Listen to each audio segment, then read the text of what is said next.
My name is Suzanne McGillicuddy. My pronouns are she, her, and hers. We'd like to welcome you. We're excited to host the 12th Annual Sustainable Business and Design Conference at FIT. I'd like to acknowledge that this meeting is being held on the traditional lands of the Lenape people and pay my respect to the elders both past and present. The concept of sustainability has been practiced by indigenous people for centuries.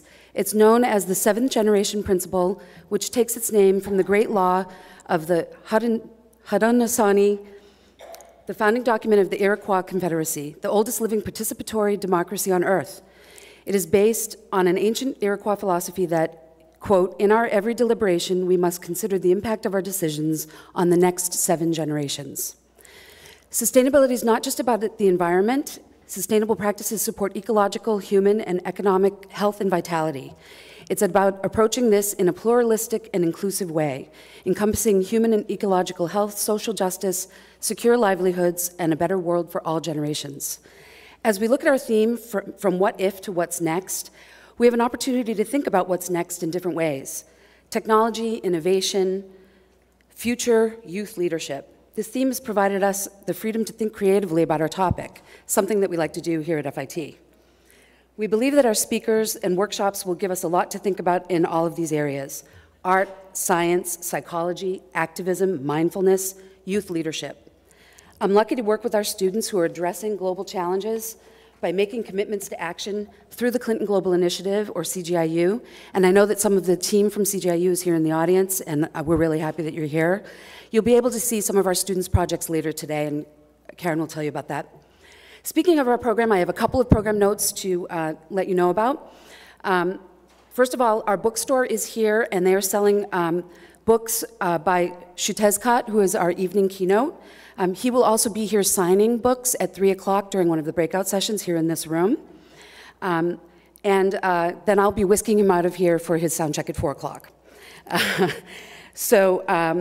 Also, for that session, if you're staying for that, please keep on your name tags. For those of you who are not FIT community members, that will serve as your ticket to get into your evening session. So please keep that on, and also it gives you a chance to be friendly with your neighbors. So, speaking of neighbors, I'd like to introduce my colleague, Dr. Karen Pearson.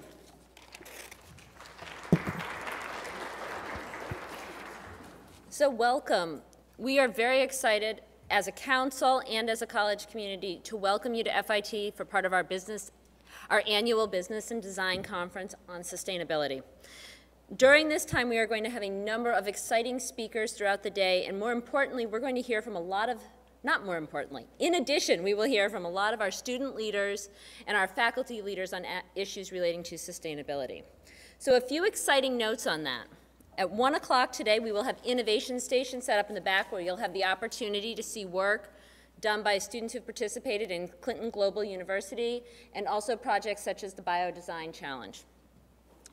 In the breakout sessions this afternoon, you'll have an opportunity to chat with some faculty and hear what they're doing relating to sustainability within their classroom. So please take time, check those out. You can find more information about them on the wall or in your programs. So in addition to this, sustainability is something that's integral to the FIT community and spread throughout our college campus.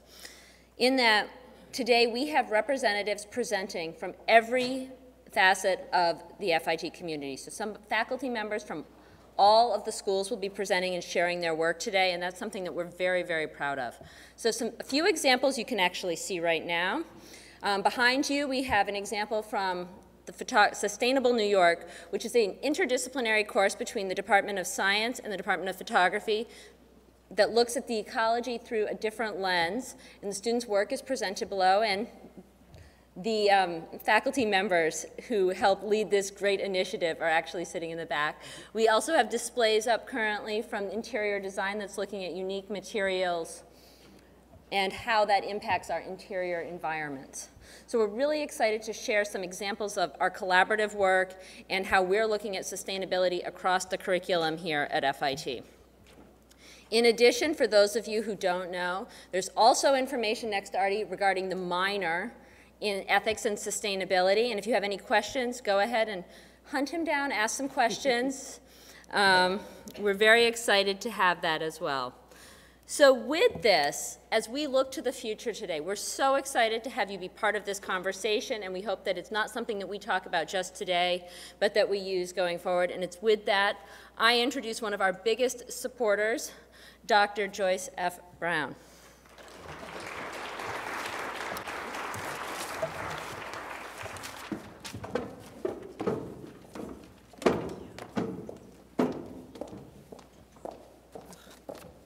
To do something about those stairs. Oh, God.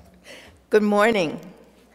Good morning. I'm so happy to see all of you. I am delighted to be able to welcome you to our annual Sustainable Business and Design Conference. You know, we launched this conference 12 years ago to address what, in many people's views, are the most critical, is among the most critical issues of our time, and that is the preservation of our planet's environment and its resources. And given the urgency of the issue, I'm really not at all surprised by the interest the conference has generated and its growth over the years. So I want to thank all of you for joining us today, and particularly our speakers whose diverse areas of expertise really offer us so very much to think about.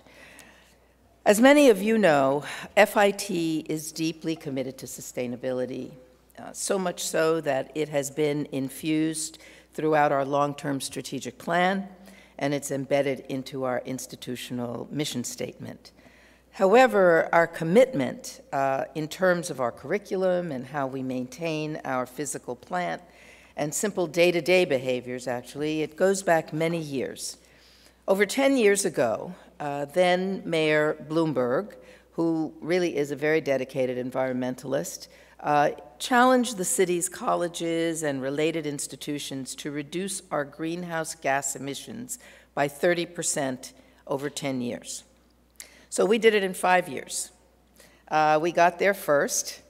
Not that we're competitive, but we got there first. And when Mayor de Blasio came into office, he raised the challenge to 50% reduction by the year 2025. Well, always the little engine that could, FIT succeeded this year, 7 years ahead of schedule, with a 55% reduction. So, yes. So the commitment is very real, and I'm very proud of that, needless to say, because as a college that prepares our students to create, to produce, to market, the consumer goods that make up so much of our abundant lifestyle, FIT really has a very special obligation, and that is an obligation regarding issues of sustainability.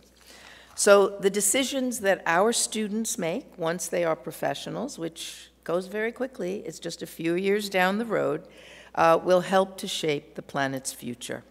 And as it happens, our students, many if not most of them, are really helping to lead the way. They are passionate about the environment, and we really have to listen.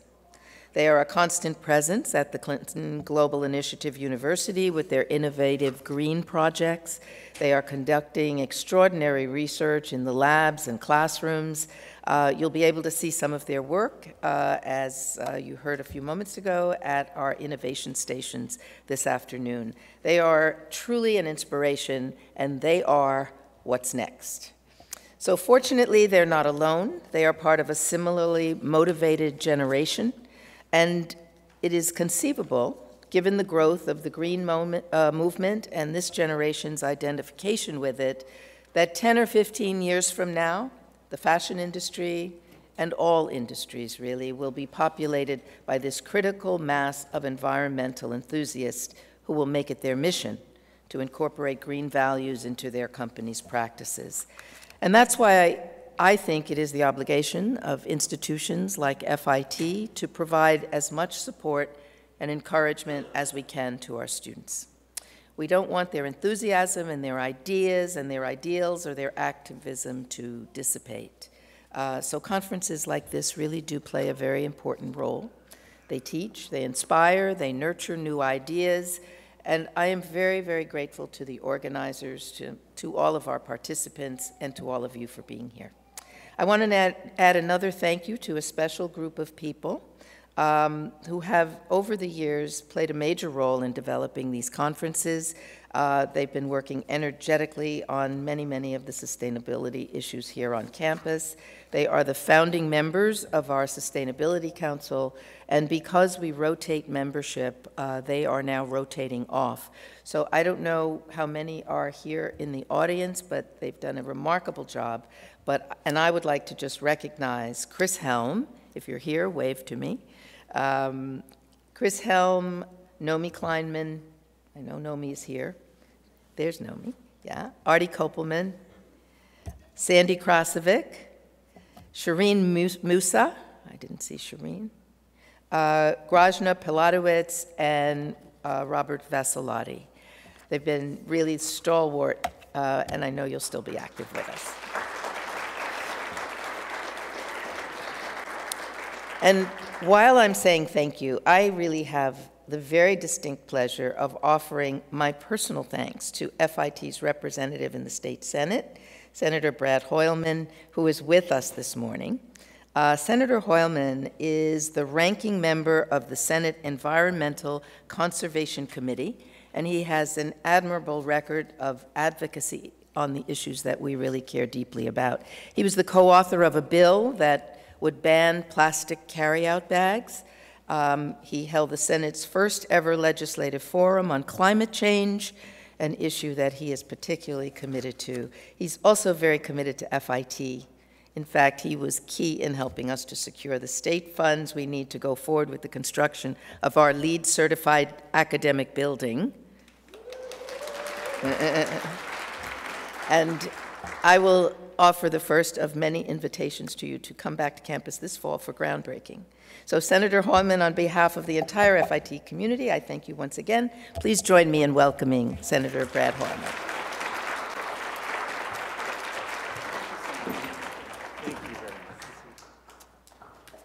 Thank you so much. Good morning, everyone. I'm State Senator Brad Hoylman.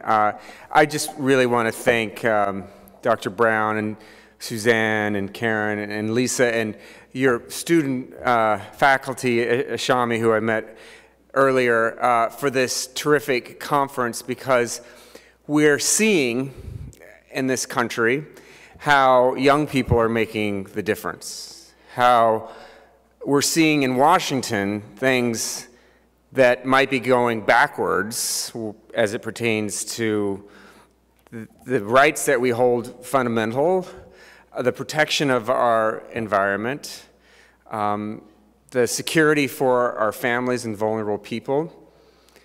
But we're also seeing a major pushback from college students, from high school students, from women. By the way, I note that every organizer here is a woman today. And that's really hopeful to someone like me who serves in public office. As Dr. Brown mentioned, I've worked on the environment, and I sponsor a bill that you might be interested to know about. It's called the Climate and Community Protection Act, and it's the most aggressive piece of climate legislation in the nation. It's going to commit New York State to using 100% renewable energy by the year 2050 and establish really important labor investment protections in the renewable energy industry.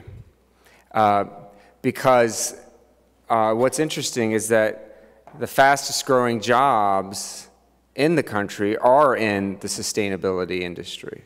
So that you and your studies are looking at this from an economics perspective, from a business perspective, is really, really appropriate. So I want to congratulate FIT on all of your efforts here for meeting those targets set by 2 mayors and exceeding both of them, and for winning an award from New York State in environmental excellence in 2016. So congratulations. Keep fighting, keep learning, keep trying to push people like me to do the right thing to make sure that this world we live in is protected for your generation and future generations. Thank you so much and have a great conference. Thank you.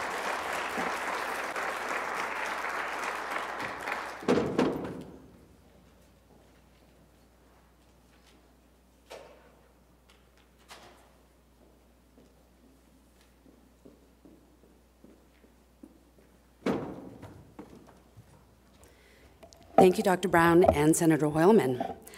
I neglected to tell you one other program note that is really exciting, and like Senator Hoylman, I'm incredibly inspired and excited by young people, by college students and high school students, and one of the things that shows me how excited to be about that is our attendance. Throughout the day, we have registrations for daytime and the evening. It's the first time we've ever done this with our schedule to start later and go into the evening. And I can tell you, as of this morning, our pre-registration numbers just went over 500. So we're really excited about that. That's the most we've ever had. So thank you for your participation. I am very excited to introduce to you Tabitha St. Jacobs. And I'd like to start with this. Dear Suzanne, I'm writing to you because I graduated from FIT about 6 years ago from the fashion design program. I worked full-time and went to school part-time to make ends meet. FIT changed my life. My love for sustainability flourished within the walls of your school. I wanted to personally invite you to the launch of my new label, Lavari. We aim to redefine sustainability in this changing retail landscape. That was an email that I received from Tabitha last late summer, inviting me to her fashion show. Now, I've worked here for 12 years at that point and had never been invited to a fashion show, so I was really excited. So what did I do? I went into Google, and I thought, oh, let me see what her label's all about. And I was blown away, because first of all, Lavari, which I'm sure you'll hear about from Tabitha, is a zero-waste label that she has founded with 2 other women, and it is something that is women-owned, New York-based, ethically sourced. But she also had already founded her own label called Tabby Just, which is a zero-waste women's clothing label that's made ethically in Brooklyn. But then the other thing that I found out when I looked her up was that Tabitha is one of the 25 women who spearheaded the organization of the Women's March on Washington. And speaking of youth, she is the youth and family coordinator for that effort. And since then, she's also gone on to coordinate the Women's March Empower, which is a toolkit for high school and college students that provides actionable tools for organizing, voter education, and running for office. So when we came up with our theme for this conference, and we talked about what's next, I thought, ooh, this is a really good time to suggest bringing Tabitha to campus. I also went to that fashion show. And even though I had not been to an off-campus fashion show, I'd been to them here. I've certainly watched what our students have done. And I knew that there was something special at that show. I saw that she and her colleagues chose models that were not typical. And I think she's probably going to tell you something about that because I've seen her slides. So I won't spoil that. I'll let her tell her story. But I am really excited to introduce you to Tabitha St. Jacobs. Welcome.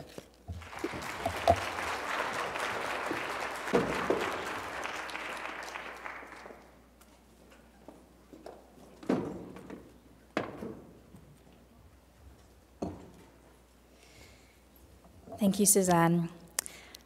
I have to admit something to you guys. I did shed a little tear last night, just thinking about the fact that I'm super grateful and humbled that my career has brought me full circle back to FIT, a place that has had such an impact on my life and helped shape who I am as a fashion designer.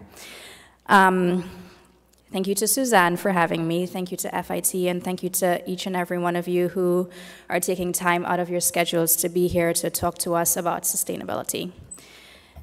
The theme of this conference is what if to what's next. There was a time when people didn't talk about the ethics of fashion, when the dialogue between the customer and clothing was only about price and how cute the item is. I invite you to dream with me. What if more people thought about where their clothes came from and who makes their clothes? What if sustainability became mainstream and not just a buzzword? How can we mobilize young people around fashion justice just as they are mobilizing around gun control and women's rights? I envision a world where fashion is the norm and where ethics is the norm, where there is no distinction between clothing that positively impacts every hand that touches it and where we collectively take responsibility for the industry. That is what is next. Today, I'll talk to you about my journey as a Black immigrant woman, as an ethical designer, and about how I became an activist and work with youth at the Women's March, and what ethical design and youth activism mean for what's next for the fashion industry. I will examine the role I play as a sustainable designer to bring about these changes and how I can empower and excite young people to care about the ethics of fashion. Things can seem disheartening, but I want to leave you with steps to action, hope, and a belief that change begins with you. I marry fashion with social justice because of the simple human need for justice, whether it be personal or in a community. Justice is equity. Justice is peace for all. It is fair wages, safe working conditions. It is paid time off. Justice is changing the effects of fast fashion on the environment. Justice is us realizing that with every shopping decision we make a choice between right and wrong. I learned this firsthand through my upbringing and through my time at FIT. I'll share with you a bit about my background and how I came to be where I am. I was a small child in Trinidad when I first discovered my love for dressing up. I would sketch clothes and take it from my aunt to sew. Back then, store-bought clothing was a luxury because we didn't have much. Dressing thoughtfully and valuing every garment in my closet was just what I did because of how little I had. To tell you I dreamt of being a fashion designer would be a lie. It didn't cross my mind that such a career would be an option for a poor girl from Trinidad. Fast forward to my teen years, they were not easy. I had opinions and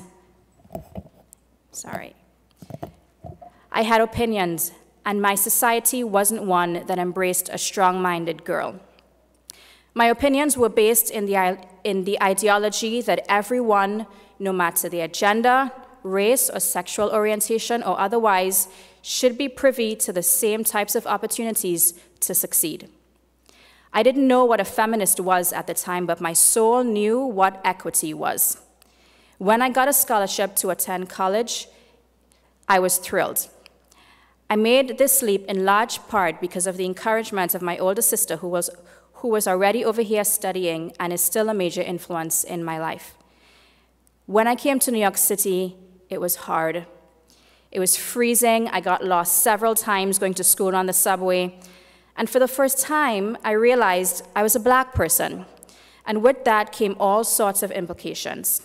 You see, in Trinidad, I'm a Dougla, half Black and half Indian, a completely unique ethnic group that, to be honest, came with certain perks.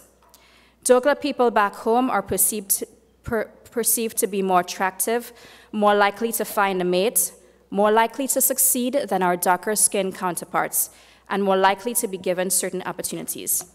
In Trinidad, that was just one way that anti-Blackness really impacted the culture. Here in America, though, I was privy to another type of anti-Blackness. I was simply a Black woman with no nuances of my identity. Being Black in the US meant assumptions about my intentions. I learned to use a certain tone and to measure my words for fear of being labeled an angry Black woman. I learned to be super nice to people to combat the assumptions about who I was. These all came about as skills in a society that told me that who I was as a Black woman was not acceptable. My family members supported me as much as they could. My grandmother, who was a home health aide, took good care of us, but I was on a student visa, so I couldn't work legally. I existed on a small allowance of $200 every 2 weeks from my aunt, who was a babysitter. Monthly cards for the train in the early 2000s cost about $70, so it was difficult. I spent about $150 per month on lunch and another $100 on personal items. That didn't include clothing, books, fees for school, and more. But I loved New York City. With its vibrancy and diversity, I felt at peace. I graduated with a degree in psychology because even though I was an artist in my soul, when you're poor, trying to have a career in the arts is insanity. That's probably true for families that aren't poor as well, but when your college education is a rarity in your family, hopes and dreams get piled on you that sometimes have very little to do with your own path. At 25, though, something happened. I had a bit of a quarter-life crisis. I was married to my college sweetheart, working a full-time job at a nonprofit that had provided me with a work permit to work legally in the US, getting full benefits, and really, in my eyes, living the American dream. But suddenly, it wasn't enough to feed my artist soul. I knew that I needed to do something I loved, and that something was fashion. It was a huge mental shift for me. I did research and learned about FIT. It was a school I could afford that promised a path to a career that I would love. I decided to apply to FIT with zero knowledge of the industry or how to properly sew or sketch. The day before the application was due, though, I was paralyzed with fear and insecurity. I felt I had no business applying to one of the top fashion schools in the country, if not the world. Suddenly, all the work I had prepared for the application looked grossly inadequate, and I froze. My husband was the one to pull me out of that hole of negativity. He talked me through what needed to be done and promised to stay up with me no matter how late it would take for me to finish my application. By the next morning, my application was done and submitted, and I breathed a sigh of relief. I waited anxiously for word on acceptance. Finally, one day, I got a package in the mail. I did not get into FIT. I remember receiving the news right before heading to Florida to see my cousin. I was heartbroken, and I told him this much. He said, "You have to find out what happened. You have to give it your all. This is your dream." When I got back home, I called and emailed FIT's admissions office, but I wasn't able to reach a live person. So I did what anyone would do, and I just showed up at FIT and told the person at the front desk at the admissions office that I would be happy to sit and wait until someone would speak to me. And it worked. Finally, someone did show up, and I begged my case to her and told her how much I thought I deserved to get in. In hindsight, I must have sounded like every other rejected applicant, but I knew I had to try. She thought about it and told me to resubmit my application by the end of the week. I later discovered that for some strange reason, they only had an incomplete application on file for me. Now, this is a lesson in always making copies of your hand-drawn work, which I'm sure many of you have learned by now. It was one of the best things I ever did.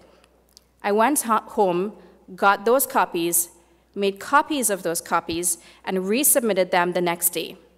Early the next week, I got word that I was accepted. My time at FIT was very difficult. I was working full-time in social work and going to school at night. I would work at a computer all day and then head to class later. A 3-hour draping class was the first class I took. It absolutely blew my mind. We worked with our hands for 3 hours, unlike any class I had ever done before. I had no clue how to drape. I didn't even know what draping was before the class. My teacher was Professor Karp, and she was so patient with my complete lack of knowledge. My brain also needed to be rewired to learn how to make art. When your prior education consists of absorbing information to regurgitate it, as I had been doing growing up, it's a shock to the system to have a professor challenge you to ditch that approach and actually connect in a meaningful way with the work at hand. It was mind-blowing to me, but also one of the most amazing experiences ever. Walking the halls of FIT felt like existing in a cocoon of creativity and liberation. Every part of the experience was centered around self-discovery of our most artistic selves. Because of my full-time job, I could only go to school in the evenings, and I dreamt of going to FIT full-time, and I remember being so jealous of the students who were able to. The stress of juggling work and school was a lot to handle, and soon another thing happened while I was at FIT. I developed a serious shopping addiction. I told myself I was doing clothing research, but for real, all I did was use shopping to soothe my stress. All I could afford was Forever 21, H&M, Conway, fast fashion. I had no clue about eco-fashion and the impact of my clothing choices on the earth and on the people making it. While I was stressed shopping my meager salary away, I was learning in class about the ins and outs of fashion and starting to ask questions about the environment and the impact of my choices. I graduated from FIT and started working for a large corporate fashion company in the address line department. Very soon, I started questioning things. Why were we ordering so much and using so little fabric? Why were we using fabrics that we knew were harmful to the environment? Why was it that our design director didn't like going to China to the factories? Combine my growing need for more information with the uber-stressful pace of a corporate fashion line, and soon I knew I had to leave to delve more into the type of fashion I cared about. My research took me down ominous paths on the internet. I discovered that on average, 15% of the fabric used to make a garment is tossed out and ends up in landfills. I discovered the working conditions of some garment workers. I discovered that behind every garment of clothing, there was a vast range of hands touching the garment at different costs to their lives. I wanted to make a difference on my terms, so I started Tabijust. I'm going to try to work this on my own. Okay. Tabijust is a sustainable line of clothing that is made ethically in New York City. I source all my fabric from the excess from fabric mills.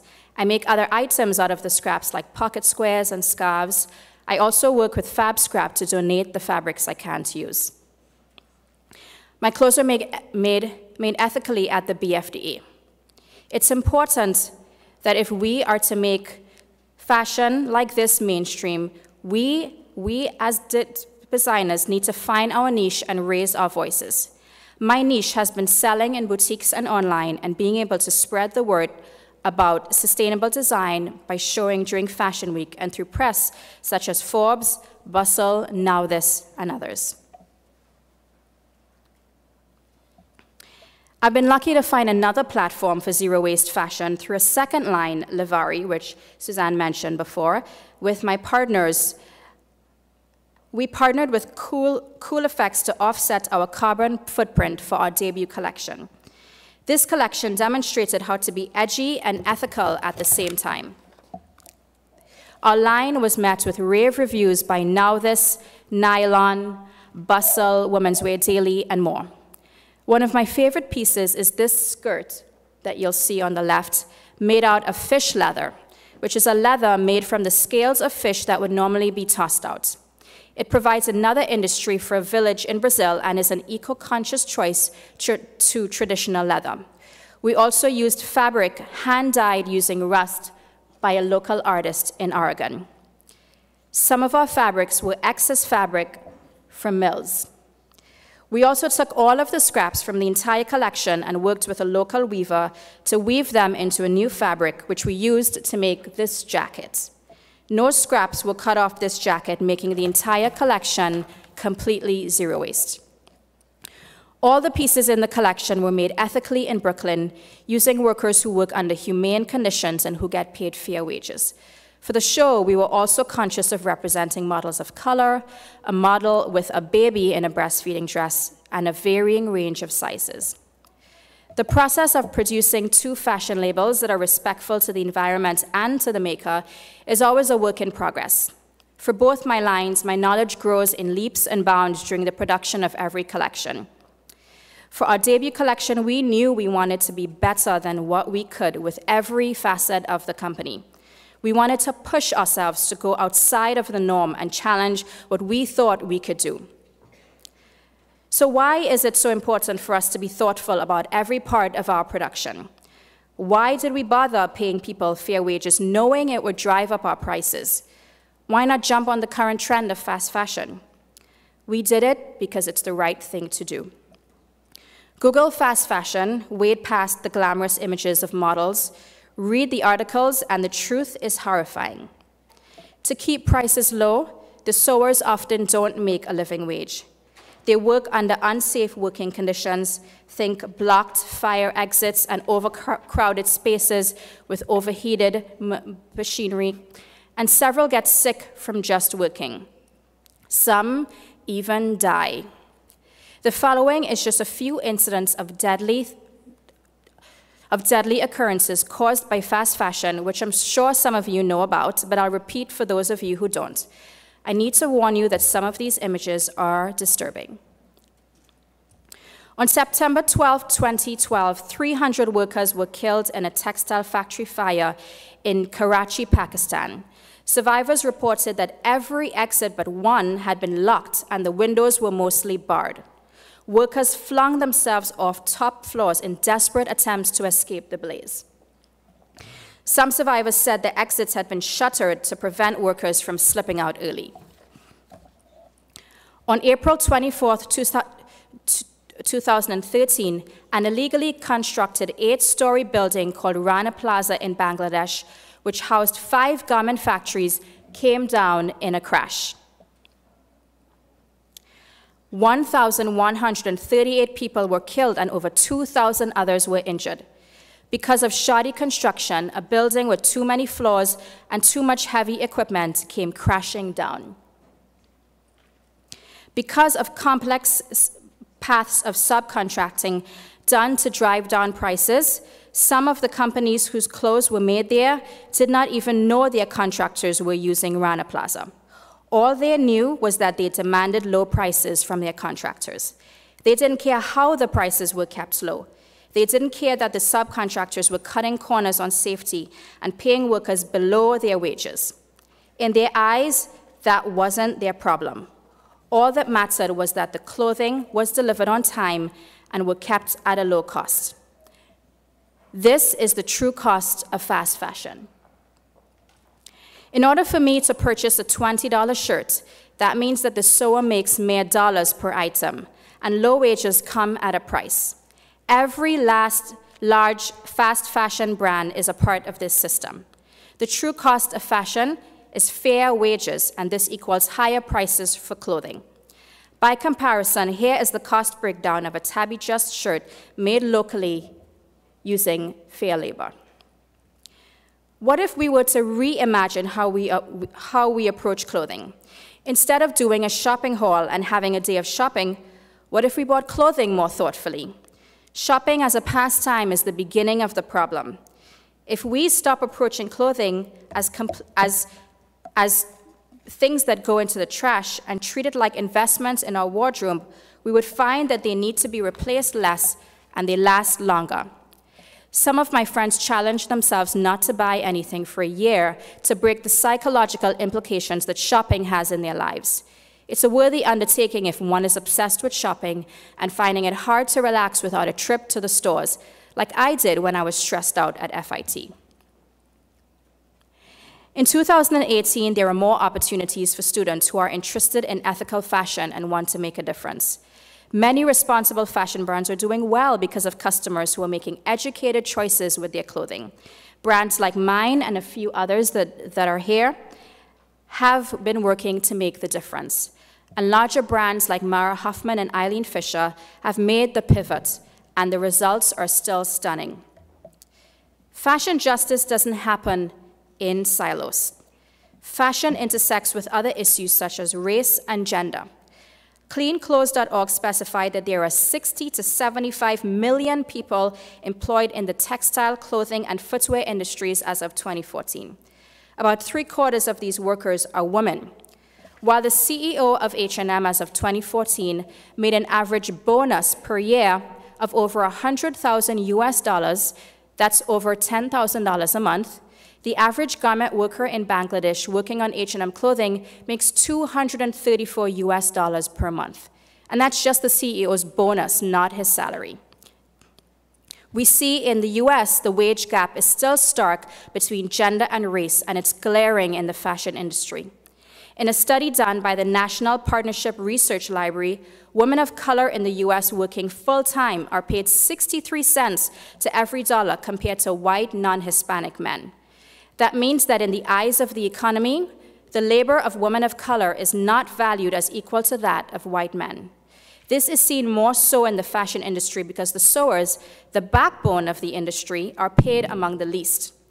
Fighting for equity for women in the fashion industry means prioritizing the contributions of women, particularly women of color. A vast group of garment workers are also immigrants.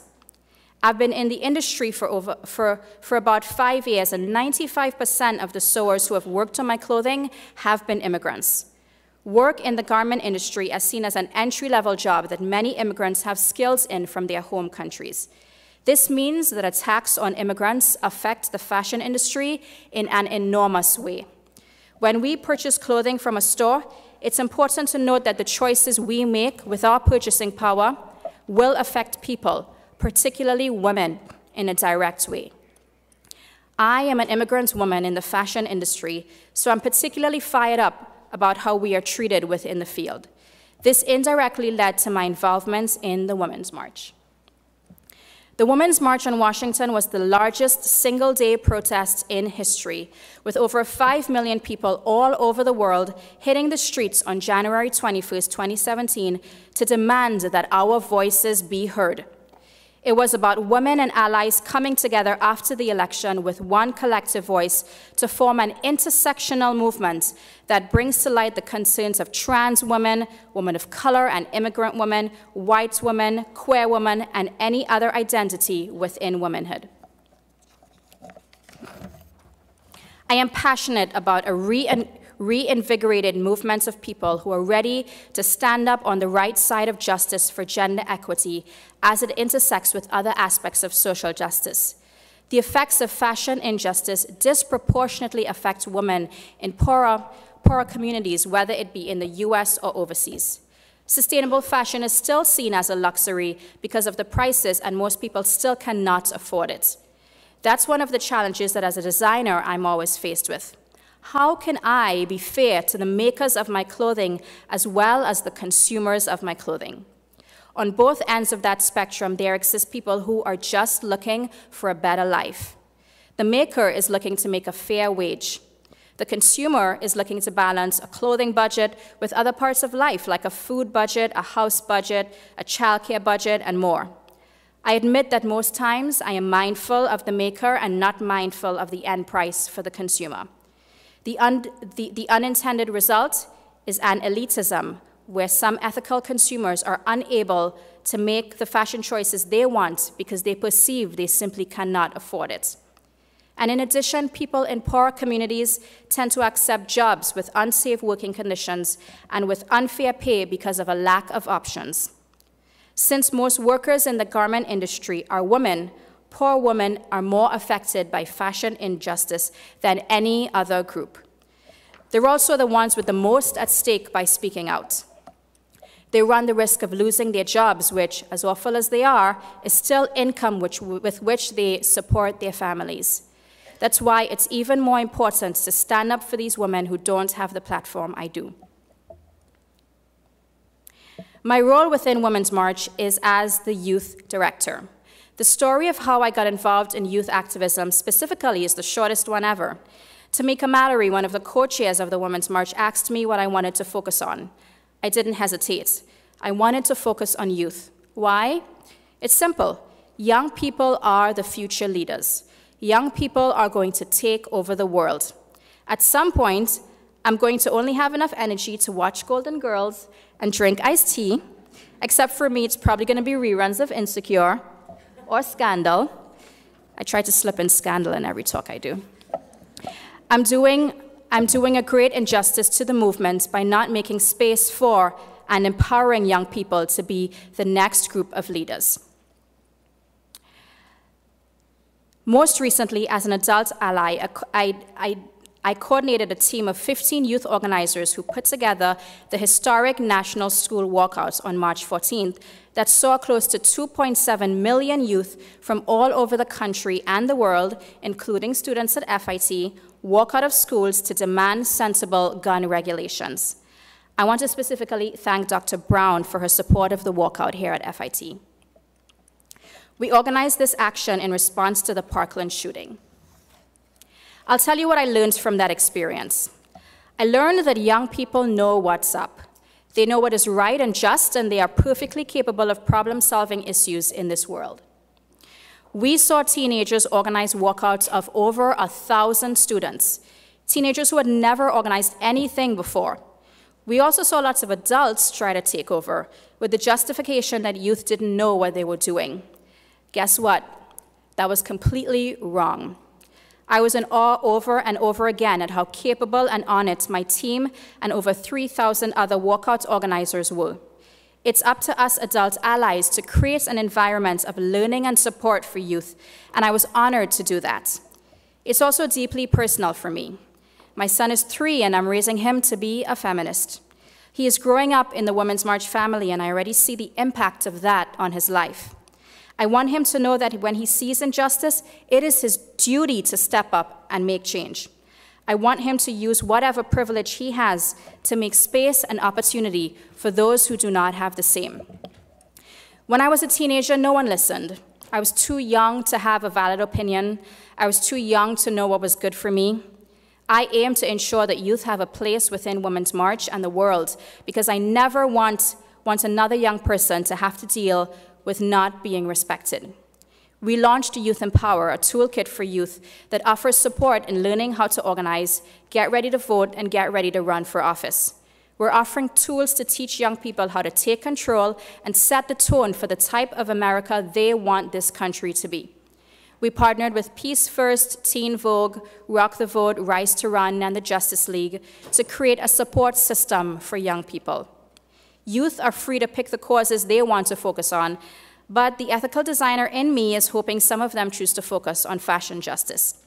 Many people may not think of themselves as activists, but all it takes to be one is the compassion to see another person's plight and to actually do something about it. So what's next? That's the big question. As we examine what is next for sustainable fashion, here's why youth are equipped to be at the helm of change in the fashion industry and in the world. Young people ask questions. They want answers. They are the generation of the internet. When they're not happy with the answers us older folks give them, they just Google it. We're finding that they want a story. They want to know the why, and it's cute just doesn't cut it anymore. With knowledge of the fashion industry and exactly what is at stake with fast fashion, younger consumers are becoming more and more educated about the power of their dollars, and that is an incredible thing. Fashion needs people who care. It needs people who will see past the glamour of the models and the photo shoots, and who will ask about who made the clothing, the conditions under which they were made, and how much the workers are being paid. This is a moment when youth have immense power. What's next is intersectionality in fashion. It's a re-examination of the rights and roles of women and immigrants in the context of the fashion industry. It's about examining how our choices and the things that we take for granted drastically impact people who are making the clothing we wear. What's next is continuing to center sustainability within fashion education so that students know that designing well means to design sustainably. When I'm asked about what people can do, I present these 3 suggestions. Care. It's really simple, but it's harder than it seems. Read everything you can find about the realities of the fashion industry and the behind the scenes of clothing manufacturing. Become a better fashion consumer. Engage in daring discussions with friends and family. Especially when talking about fashion, people are often very, very emotionally hinged to their shopping habits. Tread carefully, listen with an open heart, and center the truth about fashion. Be a starter.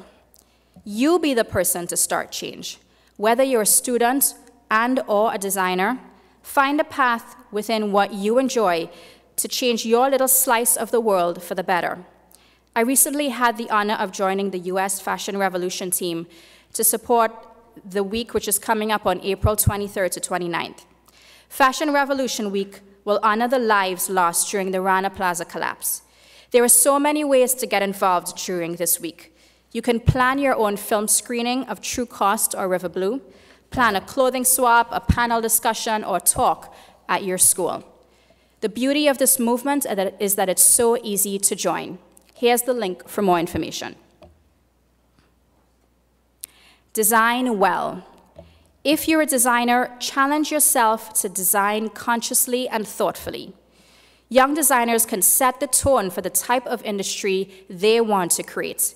It's no secret that it's much easier to create a sustainable fashion line than it is to change an existing one. For instance, seasonless is the way of the future. There is no longer a need to bring out entirely large groups of clothing that are useless for half of the year. We designers should be making clothing that are adaptable for increased wearability and supporting our customers in creating long-lasting wardrobes that stand the test of time. As I close, I want to leave you with a reminder that change begins with you. 5 million people showed up to the Women's March because those 5 million people made individual choices to stand up and make a difference. 2.7 million students walked out of school for the National School Walkout because they each wanted to make a change. You have the people power. You have the consumer power. My role as an ally and a sustainable designer is to provide people with the tools needed to become effective change makers, whether through their fashion choices or through activism. But the first step to greatness is realizing that the power to change the world is already within you. Thank you.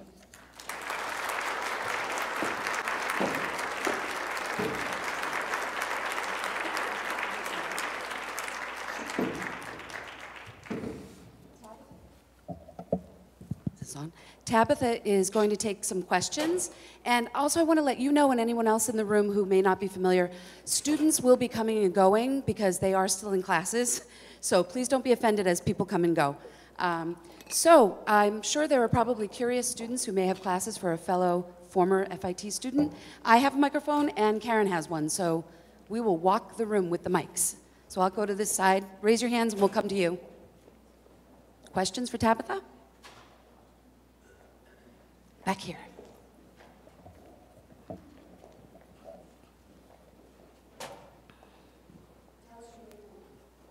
Hi, my name is Kim. I have a question. I know you touched a little on the pricing of your garments and suggesting for people who are used to paying less for clothing and to change their shopping habits in order to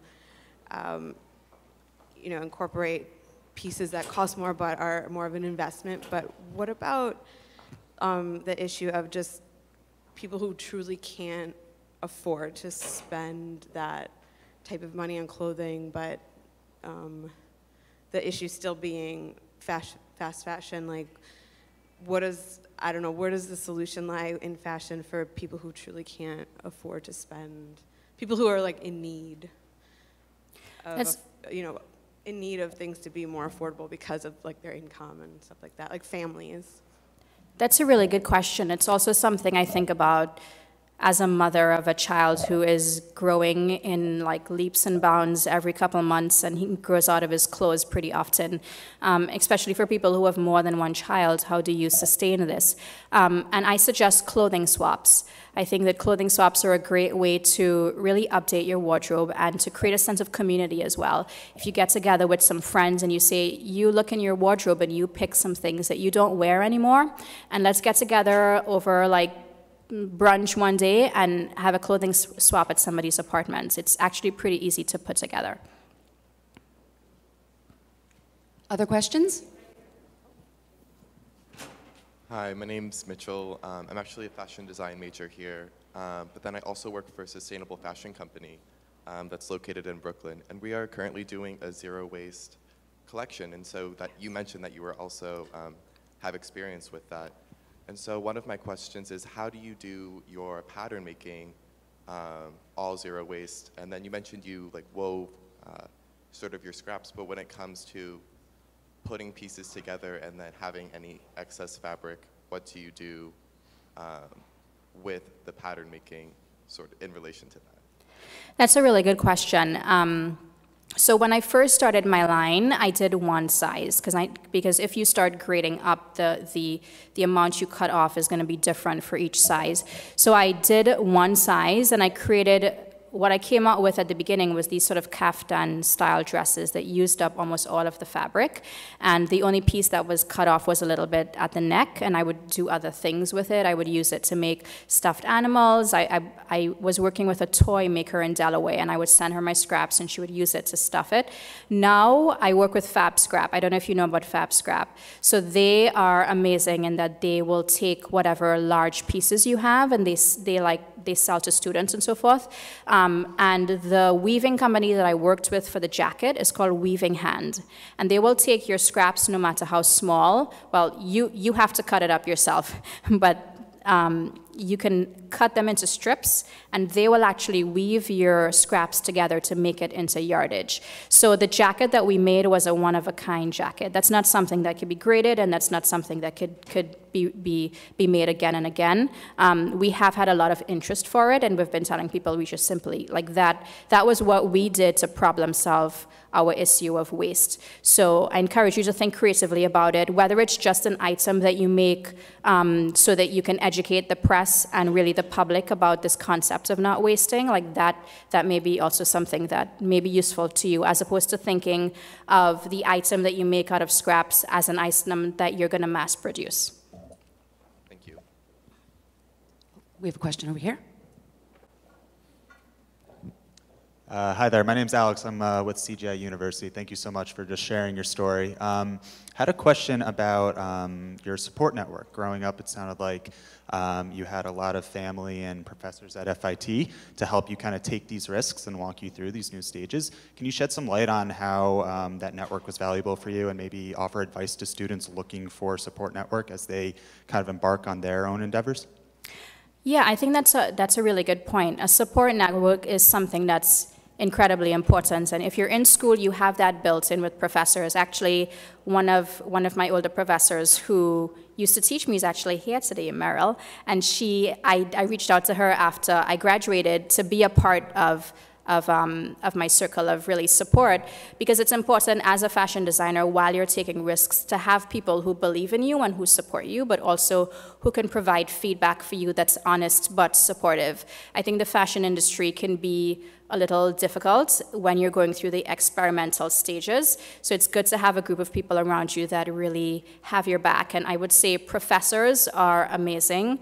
I only have good things to say about all of those that I met here at FIT, and other students as well who may be within your same vein of thought. There's also meetup groups, there's groups on social media and so forth where you can get together with them and have that sense of real sense of community, which I think is invaluable. I don't think that I could have done what I've done without having a community around me, not just in terms of my fashion career, but in terms of the activism work that I do. It took a team of about 25 of us to put together the Women's March, and we could not have done it without that entire network of people who came together with the same purpose.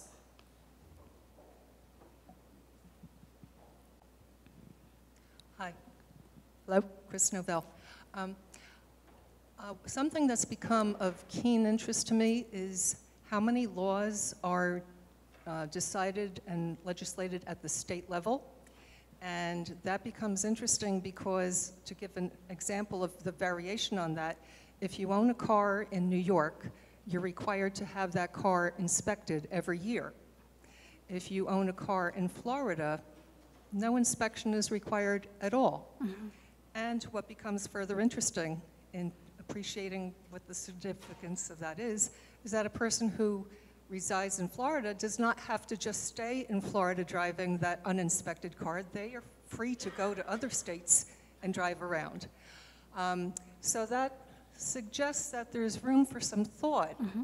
about how legislation takes place.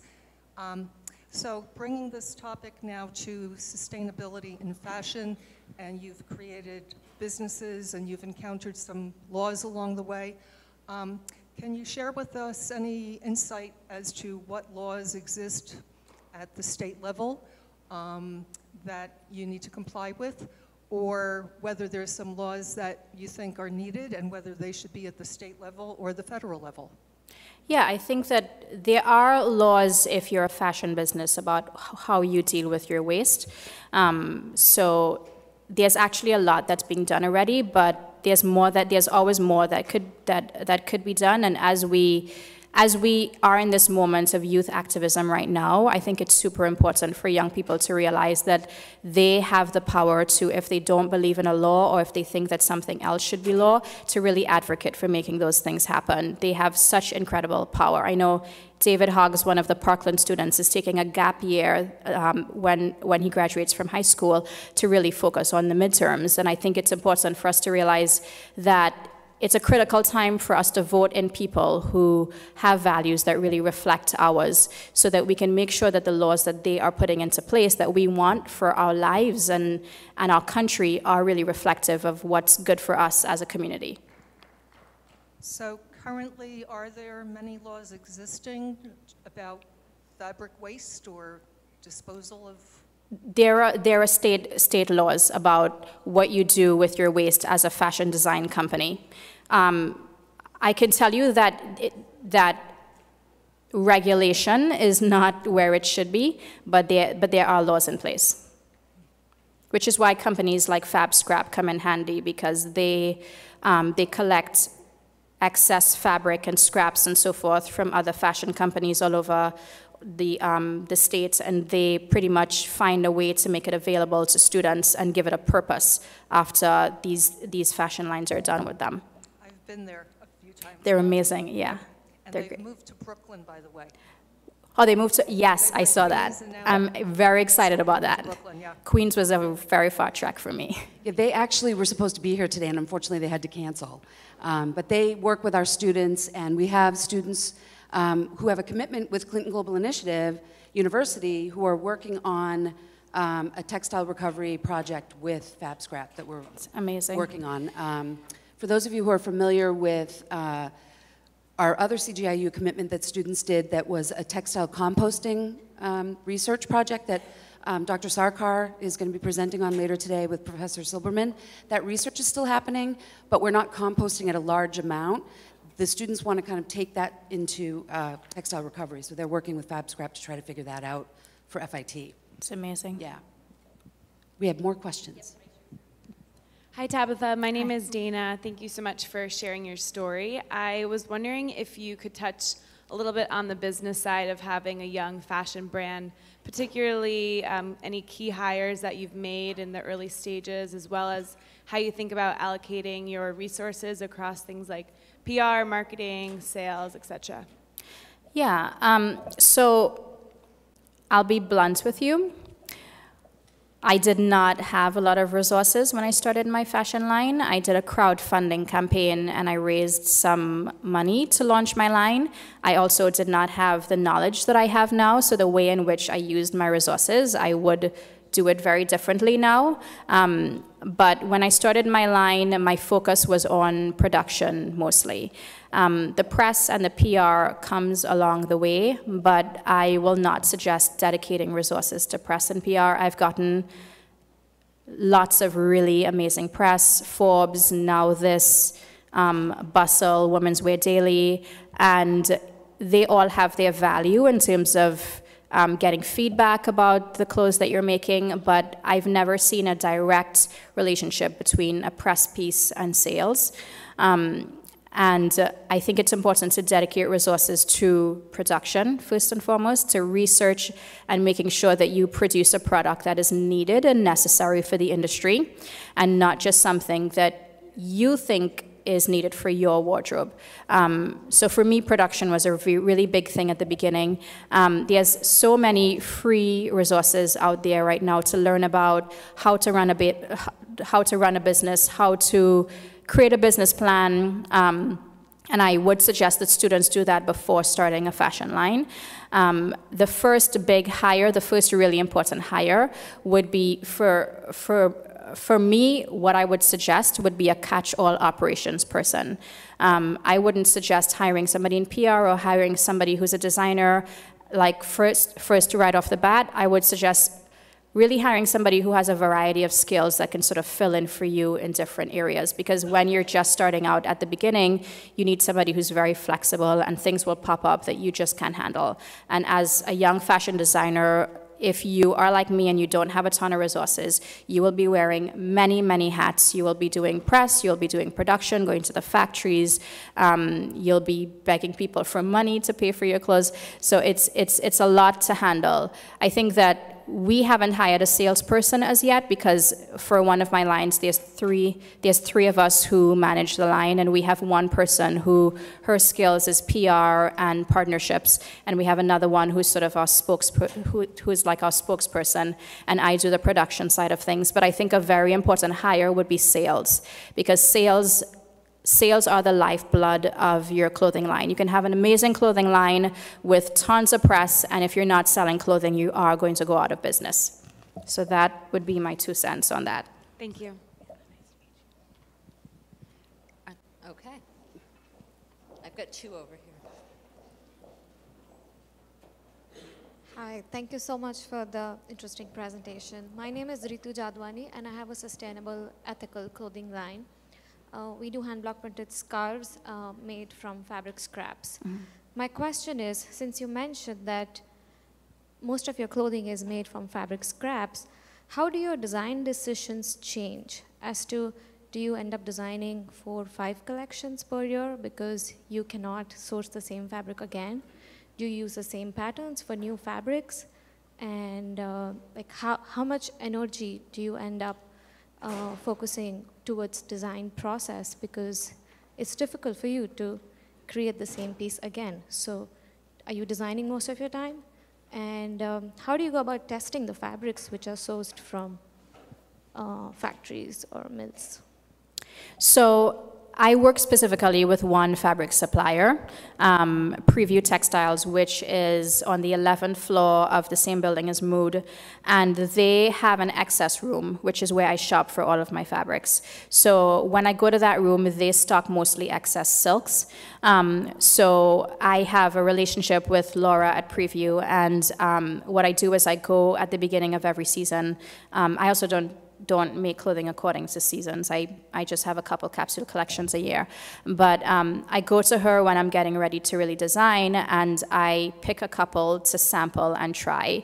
My clothing for Tabby Just is also pretty much the same bodies. I sell dresses. I sell dresses that are sort of like kaftan-like dresses. So I know my body. I know the fit of it. I know if there are problems. I know how to problem solve. In terms of the fabric, I sample, and then she keeps the ones that I have sampled in a separate place for me. And then I sample it, I test it out, and so forth. And then if it works out, and then if I have sales, then I order the rest of it. It definitely is a challenge. I have had prints like have incredible feedback, and people are like, can I get 10 more of this? And I'm like, there's no more fabric, because it's all excess from mills. And that's something that I'm upfront about with my fashion line. When I talk to buyers, when I talk to customers, the truth is there's a limited quantity of it, and that's just the reality of what I do. I also knew going into Zero Waste that there would be limitations, and I sort of welcome designing within those types of, those brackets. I did definitely have a season where I ordered one dress, and we thought we can gamble a little bit and ask the mill to remake the fabric, even though they hadn't made it in, like, I think it was something like 10 to 12 years, and they remade the fabric, and the grain was completely off. So it was a complete mess. I couldn't fulfill the order. It was a complete mess. So that's part of the reason why I don't go back to the mills. I just say, this is what's in stock. This is the excess that there is, and that's just what it is. It also limits the size of my company, which is something that I'm okay with. I'm okay with being a medium-sized fashion line for now. One last question Hi, Tabitha. I'm also an alum, and I'm a professor here, but in interior design. And I think a lot of your message resonates across many, many different specialties. We're all designers in different ways. And your reference to Forever 21 and H&M is our Wayfair and all of the online purveyors now with very low cost, not as well made furnishings. And I love the idea of trying to create this society of heritage. And so that you're talking about clothing, but even in furnishings, trying to get our students and our clients to understand that furnishings are not right away, and they're not to be used for a year and disposed of. And to also look at clothing swaps, like you said, but also secondhand stores and auctions and such. I think that that really needs to come more into the consciousness of other areas of design, not only fashion. So thank you for everything that you brought here today. Thank you. I think we saw it happen with food, where there was a shift towards more organic, homegrown food and direct from farms. And I hope that there will be a shift with fashion. I think we're already seeing it happen very slowly. And I think people are caring more and more about where their clothes are coming from and the story behind it. And it's up to us as designers to give them that story and to produce products that are compelling and attractive and will help people feel like this actually fills a gap in their life, as opposed to them resorting to things that will last them a year and fall apart. Thank you so much.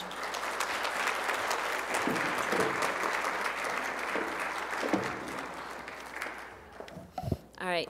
Join me in thanking Tabitha one more time for coming and sharing her message with us. As faculty here, it's always so exciting to have the alumni come back and share their experiences and talk about how they're taking their FIT experiences and sharing it in a much more global state. So thank you very much for that. In addition, there are a few others who we really want to thank for helping share this message. All of the council members, this conference could not happen without all of their efforts across the year. And in addition, a special thank you should really go out to Lady, who I know has stepped out, so I'll have to remember to do it again, and Lucy Collins, who served on kind of the core planning group for the council with Suzanne and I for this conference. So again, we want to thank them. What? Oh, hold on. And then there are a couple other people who get a special thanks. I think everybody needs an operations manager. I might need maybe two. But in this case, Sandy Krasovic deserves a special operations manager status. Parts of this conference could not happen without her facilitating, and not just facilitating, but creating the graphics and the artwork for it. So again, thank you very much for that work. Sandy, take up and take a bow.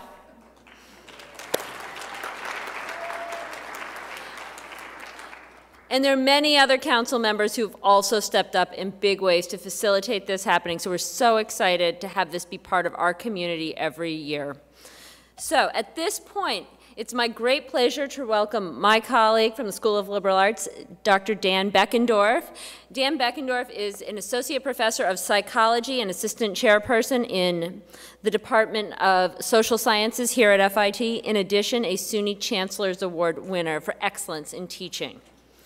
Dan's research interests stem from the crossroads of social, conservation, and positive psychology, including the relationship between materialism as expressed through clothing purchases and decisions and pro-environmental values. So again, I welcome Dan today to share some thoughts with you. Thank you.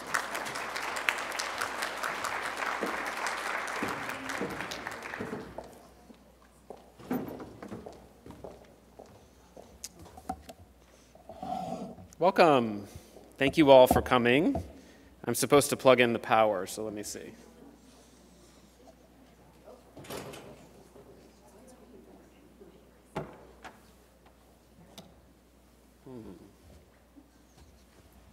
I don't see the power, so maybe I'll get some help.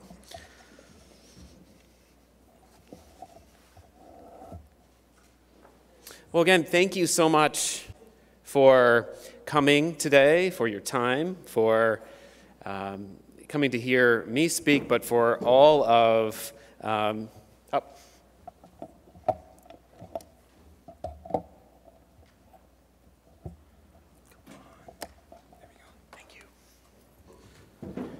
Yeah, so thank you. The reason that I'm here, and the reason that I want to speak to you this morning, or this afternoon actually, is because I want to share a little bit about something that I'm particularly passionate about. I am a psychologist, as Karen mentioned, and we don't often think of sustainability and psychology as going together. We think about ecology, we think about biology, we think about health, but not really psychology. And so what I'm going to share with you in the brief time that I have is a little bit about that connection, the connection between psychology and sustainability. And the way that I'm going to do that is I'm going to give you a little bit of the background of a field called conservation psychology. And if you're really interested, take my class. All right. So we know that there is a problem, right? There are actually a lot of problems. So global warming is happening, which means rising seas. It means ocean acidification. It means that species are going extinct. It means that we're having trouble finding sources of food for a growing population. So there actually are a lot of environmental problems. And I know at the beginning, in my title, I said there are no environmental problems. So maybe that was a typo. Maybe that was a mistake. No. Actually, here's the deal. So environmental systems and ecological systems do not have problems in and of themselves. The world works just fine. Nature works just fine on her own. But the problem, actually, Mother Nature's problem, is something called the human species. Human nature is the problem. Human nature has a problem. So yes, nature has a problem. Nature is in crisis, actually. But human nature, I'm going to argue, is really the problem.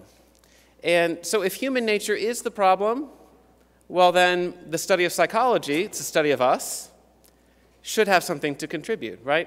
We're the problem. I hate to say it. I hate to put the blame on myself and on all of you and on our world of human beings, but we really are the problem. So I'm going to pause for a moment, let you reflect on this.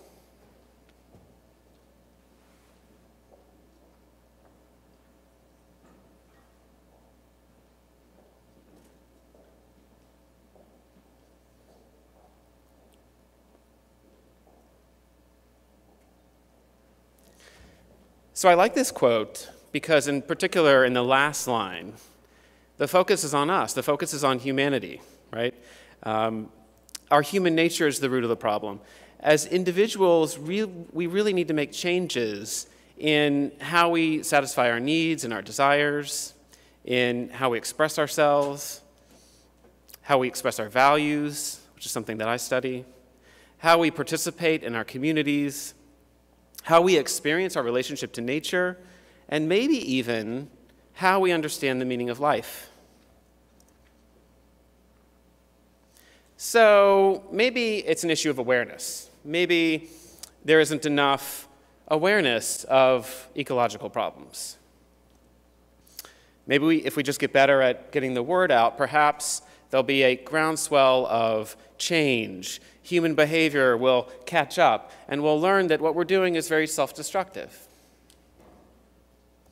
Well, it's actually more than a lack of awareness.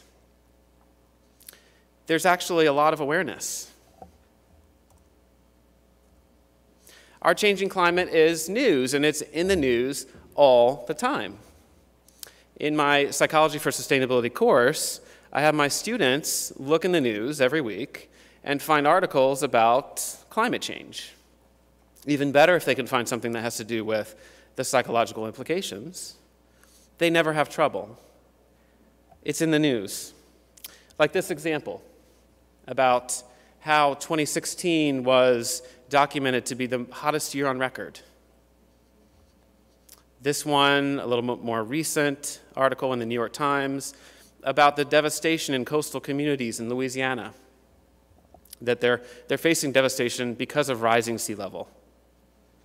And this one from last summer, documenting a huge glacier, not glacier, but huge chunk of ice that was used to be a part of a glacier that crashed into the sea, into the southern sea off of the Antarctic Peninsula.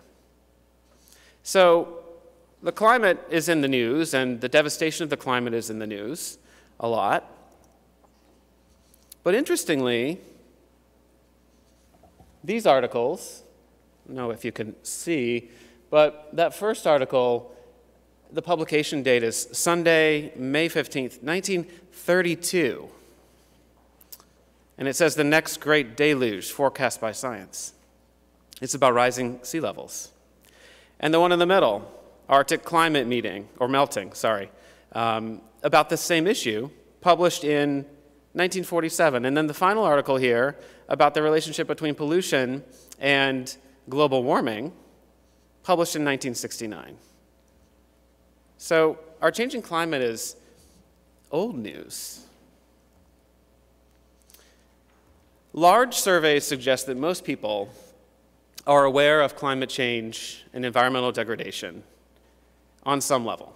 For example, this information, this data here from the Yale Survey on Climate Change in the American Mind from 2017 shows this. It shows that about 70% of Americans believe that global warming is happening, and about the same number think it will cause harm to future generations of people and to other species. This graphic shows that more than half of Americans, this is actually 58% in this data set, believe that climate change is being caused by human activity. 40% think that the climate change issue is already harming themselves, their families, their community. So there's a lot of awareness. And I'm going to argue that there's something about the way that we relate to this news, the psychology of it, how it hits us, how we interpret it, how we perceive it, that might be a larger part of the problem. So maybe I've been a downer so far, I hope not. Is the issue of climate change hopeless, given that human nature, I've argued, is the problem, given that people know about the problem? Is it really hopeless? You could argue that. You could see it that way. You could say, look, people know about climate change, and they're not doing anything about it. And in fact, there's a lot of evidence that while in recent decades, small behavior shifts have occurred. For example, many people, even most people in the United States, recycle now and have familiarity with that behavior. People are recycling their bottles and their newspapers to a large extent. That the news of climate change has become part of what's normal for us, and it hasn't really, the shift in behavior that one might expect hasn't really followed. And what do we do about that? How do we get the behavior to follow? How do we get people to go beyond this sense of pessimism that coexists with a business as usual attitude? Well, I'm going to argue that it's not hopeless. No, it's not hopeless. The science of psychology can be, I think, really helpful in bridging the gap between awareness of a problem, of ecological problems, and then getting behavior, getting human behavior on board with that message. So here's some good news, and it has to do with human nature. So the human species is also resilient. We have faced down adversity many times in our history, and what doesn't kill us doesn't necessarily make us stronger. Sorry, Kelly Clarkson. But it didn't kill us. And so the fact that it didn't kill us is good news, right? Bad things happen, we rise to the occasion, and maybe we can survive this too. So with that argument goes sort of the technological solution. Maybe we'll figure it out. Maybe we'll find our way out of this through innovation. And that will certainly be part of it, no doubt.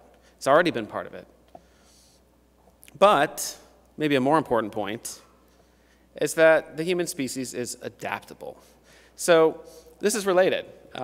We're capable of dramatic and rapid cultural shifts as things like the agricultural, industrial, and information and technology revolutions have revealed.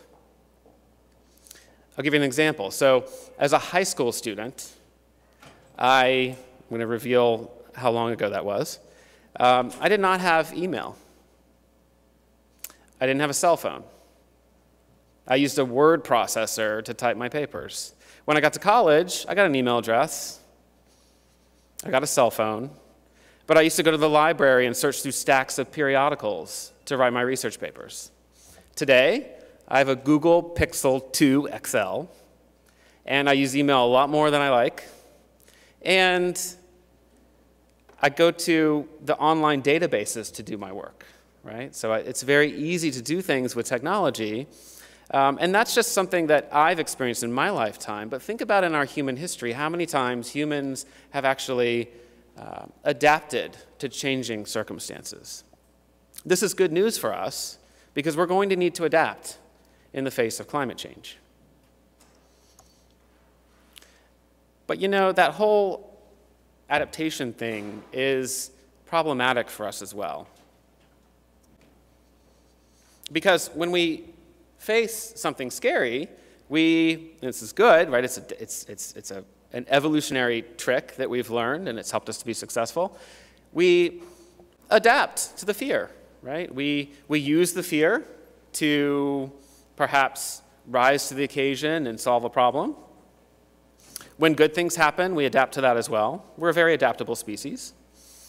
But adaptation is a particular problem when we're talking about climate change because of the type of fear it arouses. You see, climate change is really scary, but it's not the right kind of scary.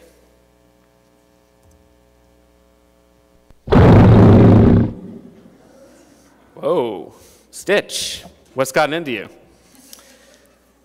Put the fangs away. That's the right kind of scary. So we are the products of a long history of evolution. And we've evolved to respond to some kinds of fear in particular ways. And fear can be a gift. Fear can be something that allows us to save our lives. When something is really dangerous, we can respond very quickly with the emotion of fear. But it's a short-term emotion. And its low-grade fever version, or cousin, I guess, is something called anxiety, something I'm sure none of you have ever experienced.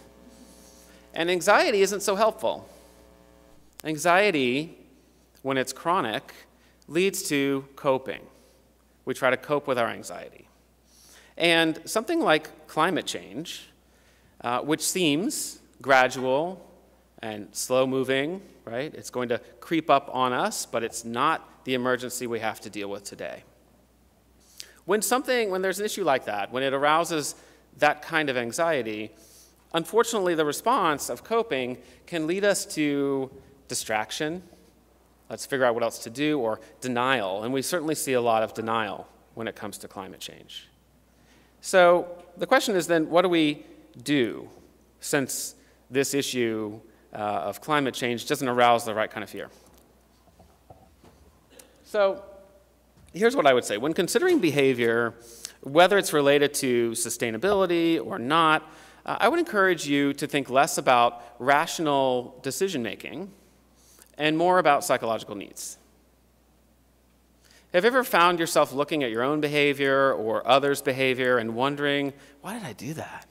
That makes no sense. That was self-destructive. I shouldn't have done that. He shouldn't have done that. She shouldn't have done that. Well, Part of our bias is that we assume rational behavior because we have the capacity for it.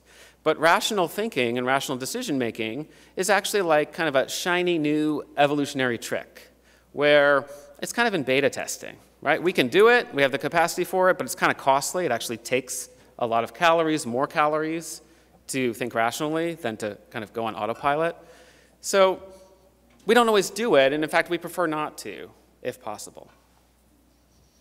Sorry, economists. I know there are some economists in the room. So all that deliberative processing, it's not really as common as we might want. So what are some of these psychological needs? Well, first, human beings really need to feel safe.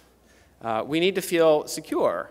And you might notice that someone who you don't know well may not feel open to self-disclosing or giving you a lot of information about themselves because they don't feel safe with you yet. But once you build intimacy over time, they feel safe, they feel secure.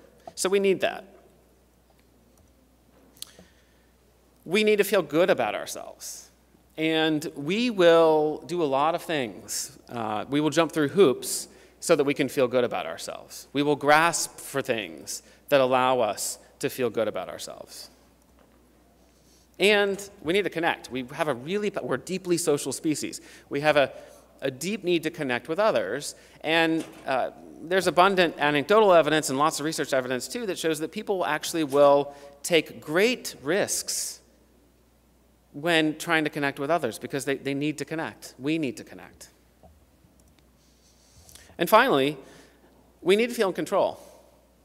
We need to feel in control of our lives, of our environment, and we need to feel not like a phony. So we need this autonomy and authenticity. So when you think about behavior that you notice that is misguided or self-destructive or denialist sort of behavior when it comes to climate change, think about psychological needs. Think about how that behavior, that belief, is meeting the psychological need.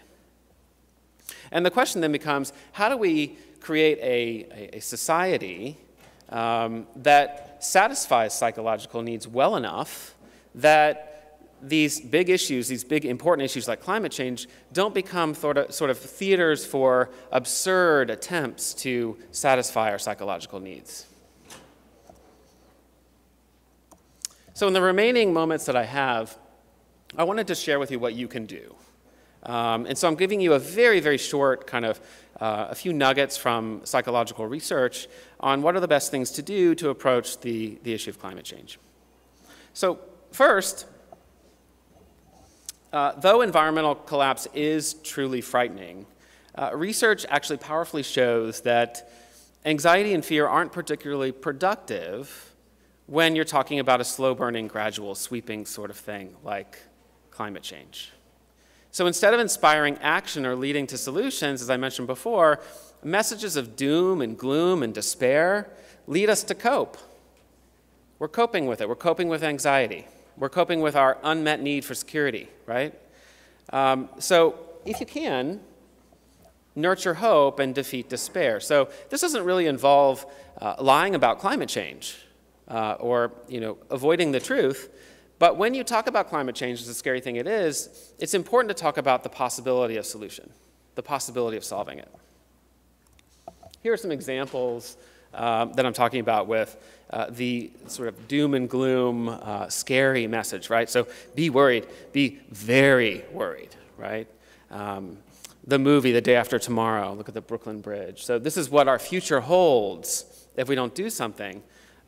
These messages, while well-intentioned, may actually not be very effective. Second, find your community and act locally. There's an avalanche of psychological research that tells us that human beings work better together than in isolation, right?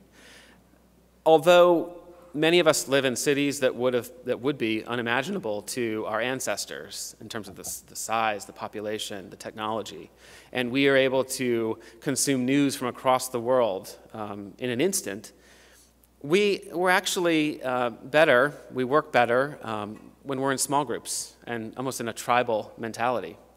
And so what you need to do is not move away from the city, but find your tribe, find your group, There are a lot of people in this room who are interested in this issue. There are a lot of people in New York City who are interested in this issue. And if you can join a community and join a group, you'll feel like you're getting something done. This is opposed to maybe giving money to an international charity. Not that you shouldn't do that, and if you can afford to, you should. But it just feels like we're doing something, right? We can bond, we can affiliate, we can meet our need to connect, and we can see the fruits of our labors. And finally, tackle your own unsustainable habits one at a time. Do you ever get to New Year's and form a resolution? No? We've given up? Many times when people try to change behavior, it's like we want to change it all. We want to change all of our bad behaviors at once. And that's unproductive because it's really hard to change your behavior. There's a lot of research on habits and how they form and how difficult it is to break them. So be kind to yourself, be gentle. Try one small change and reward yourself when you do better. If you can do that, you can move on to the next change and feel good about having been successful with the first. Thank you very much.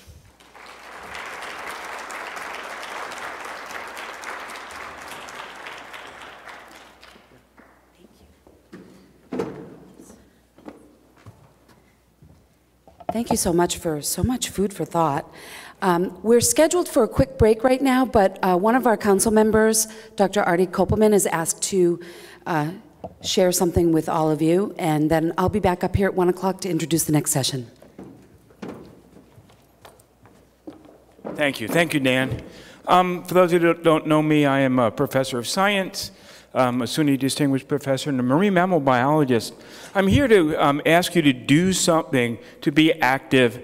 There's a couple of pieces of legislation coming before the U.S. Congress that I think you need to know about. One is House Resolution 3133, the SEA Act, Streamlining Environmental Approvals. If this passes, most of the protections that exist today will be gone. For Marine Mammal Protection Act, Endangered Species Act, and many others. It's a way for, unfortunately, the administration now to put profit above everything else because doing things the right way are too costly. The other piece of legislation, if you could write this down, that was House Resolution 3133. The other is House Resolution 4239, the Secure Energy Act. Streamlining the economy with critical untapped resources to expand American energy. This is an act that, if passed, will gut the Marine Mammal Protection Act, the Endangered Species Act. This is an act that will open up our coastlines throughout the U.S. to exploration for oil. Stuff that we do not need. We need no more oil. We need no more fossil fuels. Absolutely not. It will allow seismic explosions that are deadly to organisms throughout the food web, from krill all the way up to whales. And it, again, will gut the protections that exist. So please, write, call, fax, email your congresspeople and ask them to vote against H.R. 3133 and against H.R. 4239. Thank you.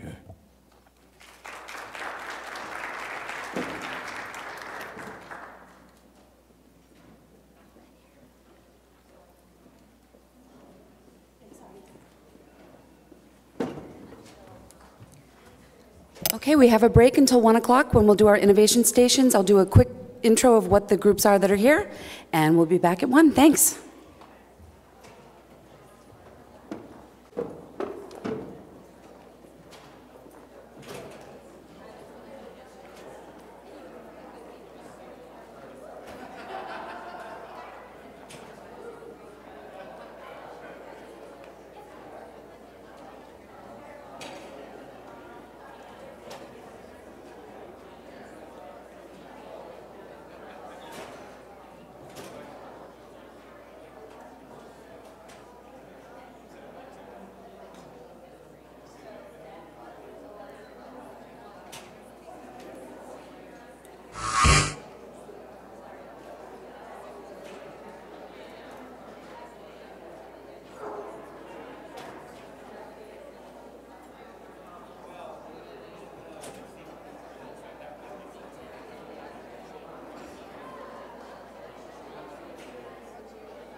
back, and for those of you who have already started at our stations, I want to tell you a little bit about what is here for the innovation stations.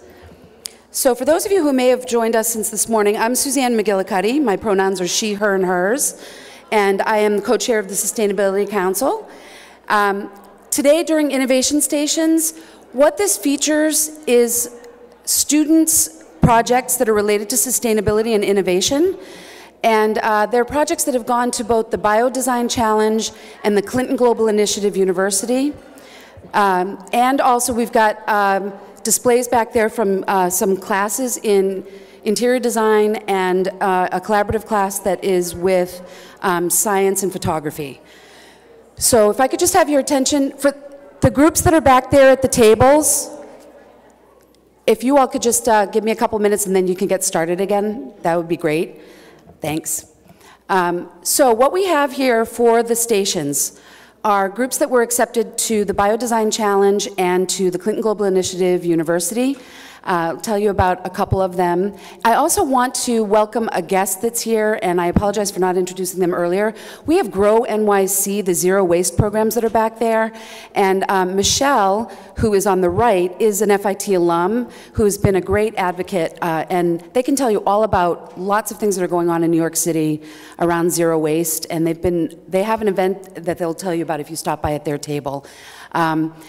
So for the innovation stations, we've got some interactive things that you can do at these stations, and I'm going to describe those to you, and then I'm going to show you a 2-minute video that is about Clinton Global Initiative University that celebrates 10 years of CGI U and also features, if you look closely, some of our students that made it to the video this year.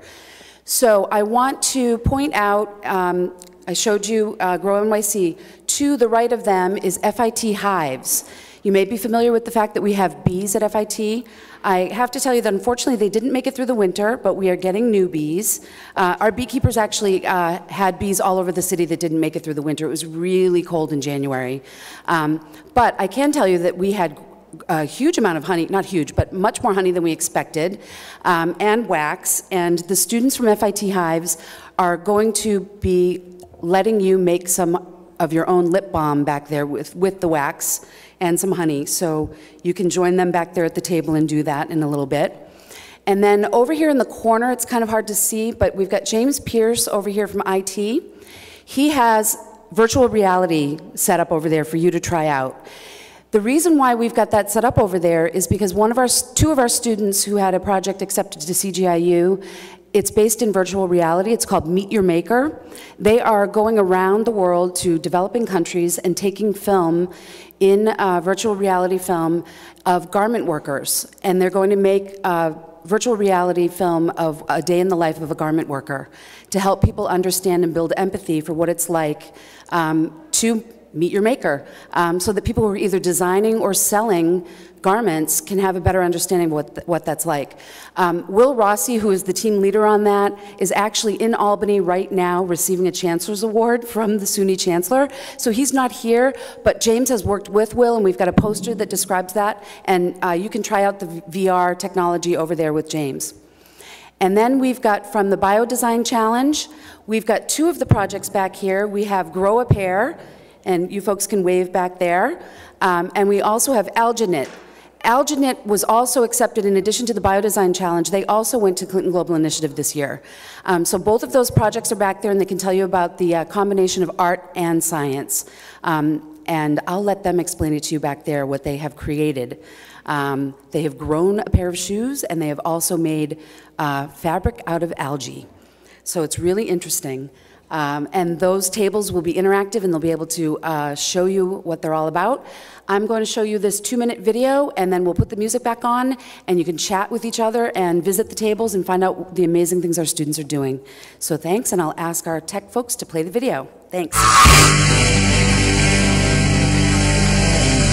From March 14th to the 16th, more than 700 college students from across the country gathered here at Tulane University in New Orleans for the inaugural meeting of CGI U, the collegiate offshoot of the Clinton Global Initiative, with the goal of the weekend to put ideas into action. And I kept thinking, we need to do something for people who have all the ideas and most of the future and not enough money to do everything they'd like, but they may change the world.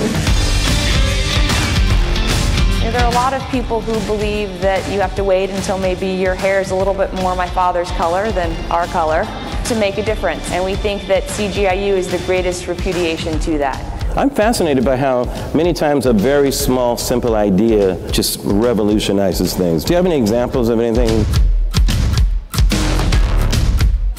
My name is Fitzgerald Fevrier. My name is Mariam Adil. Deandra Nichols. Yitek Huang. My name is Gavin Armstrong, and I'm the president and CEO of the Lucky Ironfish Project, a social enterprise that is working to eliminate iron deficiency worldwide. Now I'm the founder and CEO of Think of Us, that provides foster youth in the United States with the resources and support to empower themselves during their transition to adulthood. A social enterprise working to expand access to solar power in Nicaragua. In big cities, there's hundreds of thousands of events every single day, and there's so much food, and right now it's just being thrown out. We see that ability to take that extra food and give it to the people who need it.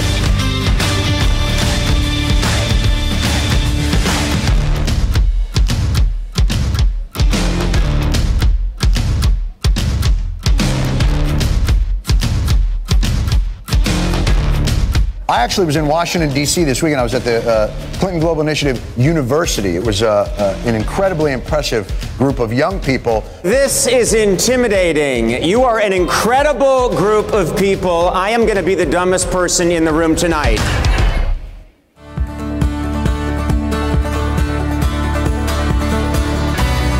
I think I should spend the rest of my life trying to give other people the same set of life chances that I had. Be grateful for the opportunities you've had, and then go and work with those who don't have your opportunities to create the future you want to live in. Be consistent and be persistent, and never ever give up. Never become bitter or hostile, and never hate, for hate is too heavy a burden to bear. This is the greatest time to be young and involved, because it'll be the first 100 years where we will all live to see our own accountability for what we did or did not participate in. Your ability to meet the challenges that you will face is greater collectively and individually than at any time in human history.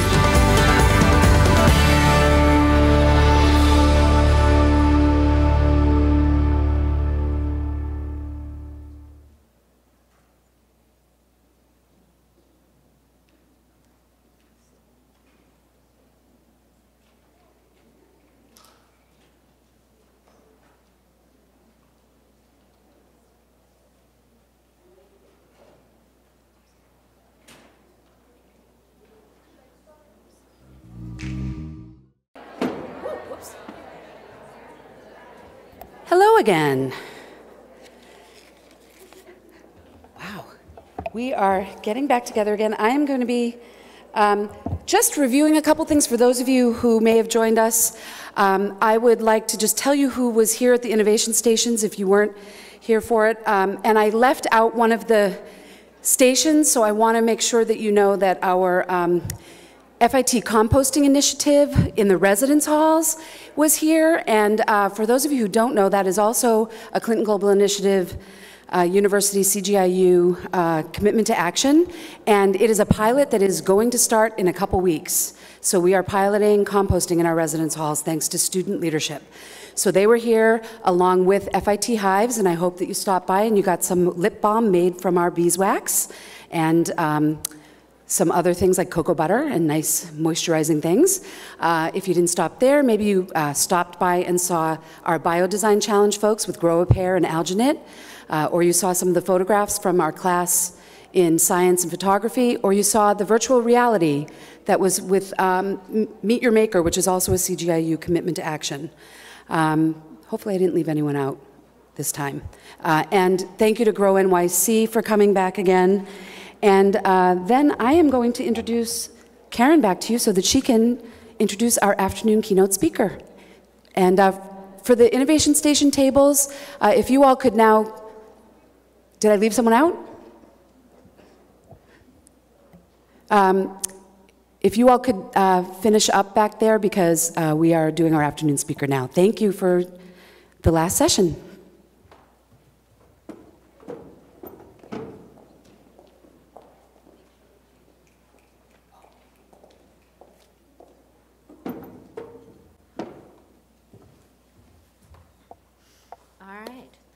Well, welcome again. So it's so great to see all of you here this afternoon. Again, we're so happy to have so many students in the audience to talk about sustainability and consider how it impacts all the different facets of our lives.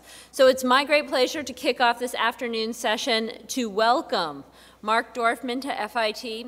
He is a biomimicry chemist and a principal researcher in the area of this. His work focuses on the premises of living organisms by necessity have developed sophisticated, highly effective, life-friendly chemistries and connections that can inspire the present and inform the future, provoking alternative pathways that are less toxic for the environment. It is with great pleasure that I invite Mark Dorfman to the stage.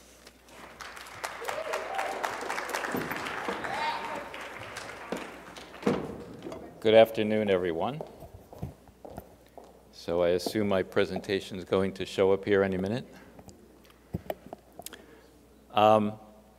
So what I'm going to talk about today is the process of biomimicry, you know, what it is, and how it can be a very powerful tool to do all of the sustainable new designs that you're interested in. Maybe I have to click it.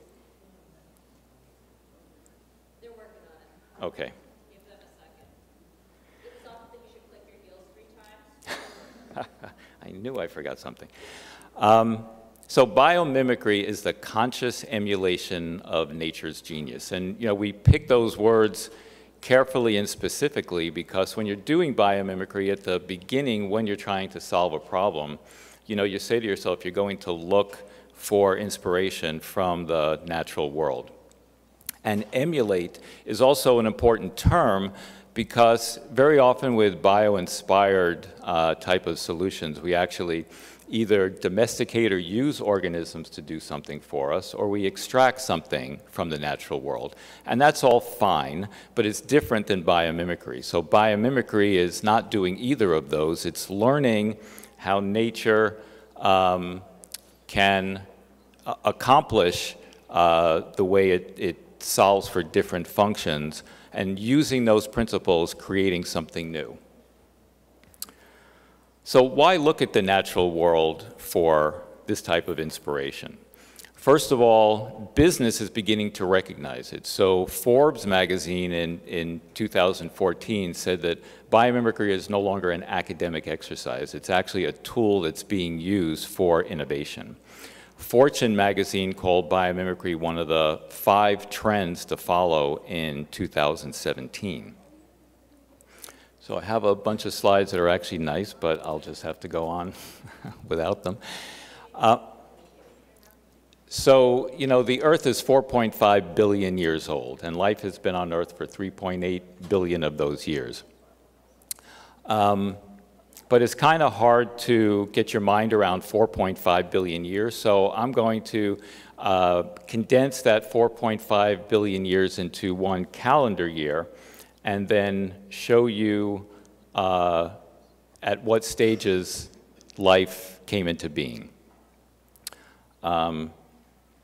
So January 1 would be 4.5 billion years ago when the Earth itself formed. Okay, I can't follow. I think just give them 1 second. Okay. But then around February or so, it was the first bacteria that showed up. And then in about March or so, the first photosynthetic bacteria. Now, just let that kind of sink in for a while. So we're talking 3.6 billion years ago that organisms learned how to do photosynthesis. Photosynthesis is really responsible for giving us everything that we value from the living natural world.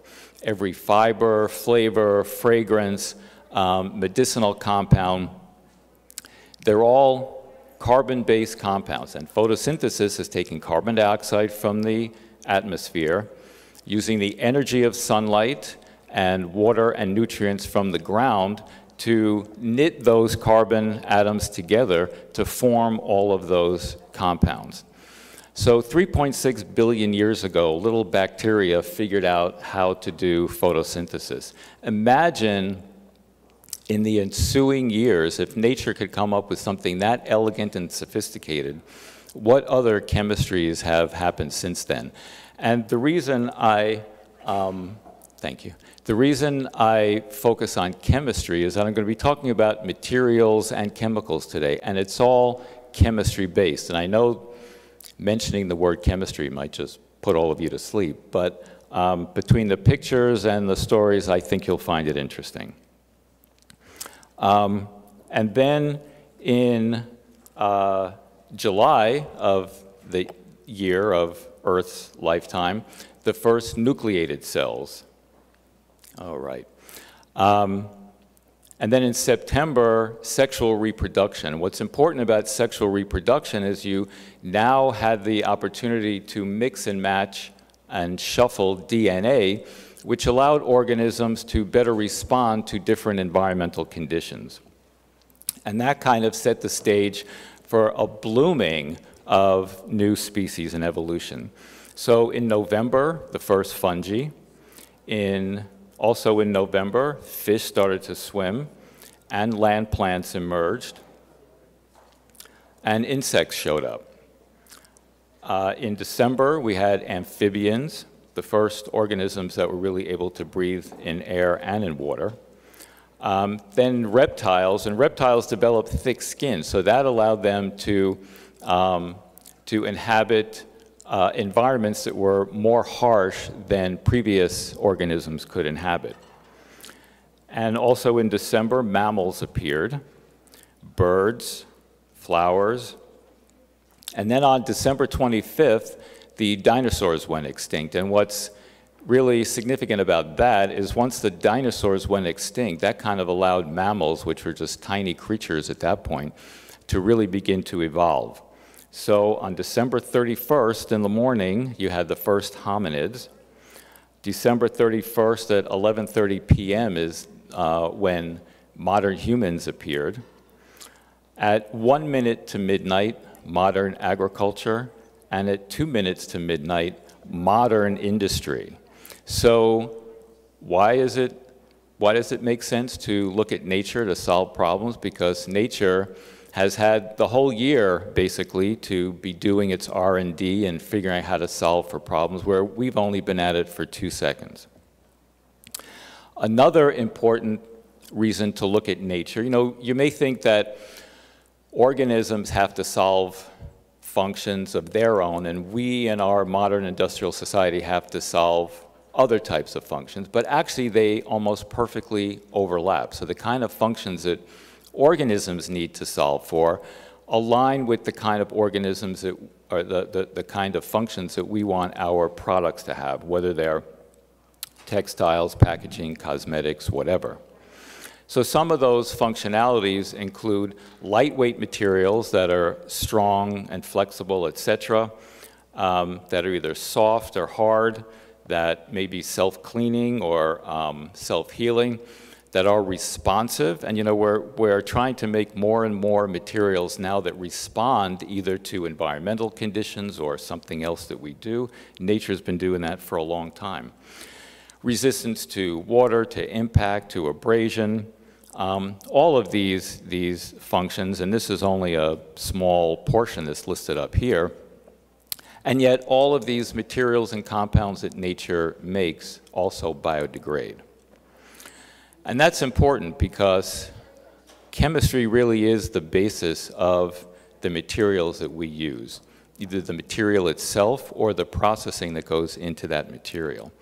And in the decades, couple of hundred years that we've been doing industrial chemistry, has had an impact on both the environment and on us. So one example is the Centers for Disease Control, the body burden studies that they do every 5 years or so. And if you're not familiar with it, you can search for it on the internet. And basically what they do is they test bodily fluids, so breast milk, urine, and blood, for about 212 persistent bioaccumulative toxins, including endocrine disruptors, carcinogens, and such. And they look to see whether or not they're present. And unfortunately, they find many of them because many industrial chemicals are fat soluble, so they end up dissolving into the oils and the fats in our bodily fluid, and because they're oil soluble and not water soluble, they don't get washed out no matter how much water we drink. And so what they've been finding is that some of these industrial chemicals are found in many, many people. So PBDE, that's a component of flame retardants, and that's basically found in all participants. BPA, that's found in register receipts and in hard polycarbonate plastics and in the lining of cans for food. That's found in more than 90% of participants. PFOA, that's an ingredient in making nonstick surfaces. That's also found in most participants, and that's only 3 of these 212. So clearly, we need to change the way we've been doing chemistry, which is the foundation of all the materials and the processing that goes into those materials. And, you know, we tend to think that, you know, why would we look at nature for better chemistry? Because there's kind of this misconception that chemicals are a man-made entity that contaminate an otherwise chemical-free natural world. But nothing can be further from the truth, because nature is alive with chemistry. Whether organisms are living on the land, in the air, in the water, whether they flower or fly, whether they swim or slither, whether they're single-celled organisms, or whether they're the largest multicellular organisms, nature is alive with chemistry. And what's interesting is that nature can do all of its chemistry. It can make the chemicals, it can use the chemicals, it can manage them after their useful life. And not only does nature's chemistry not pollute organisms or the environment that nurtures organisms and us, it actually creates conditions conducive to life. So imagine if we could shift our industrial processes so not only did they not pollute, they actually sweetened the environment around.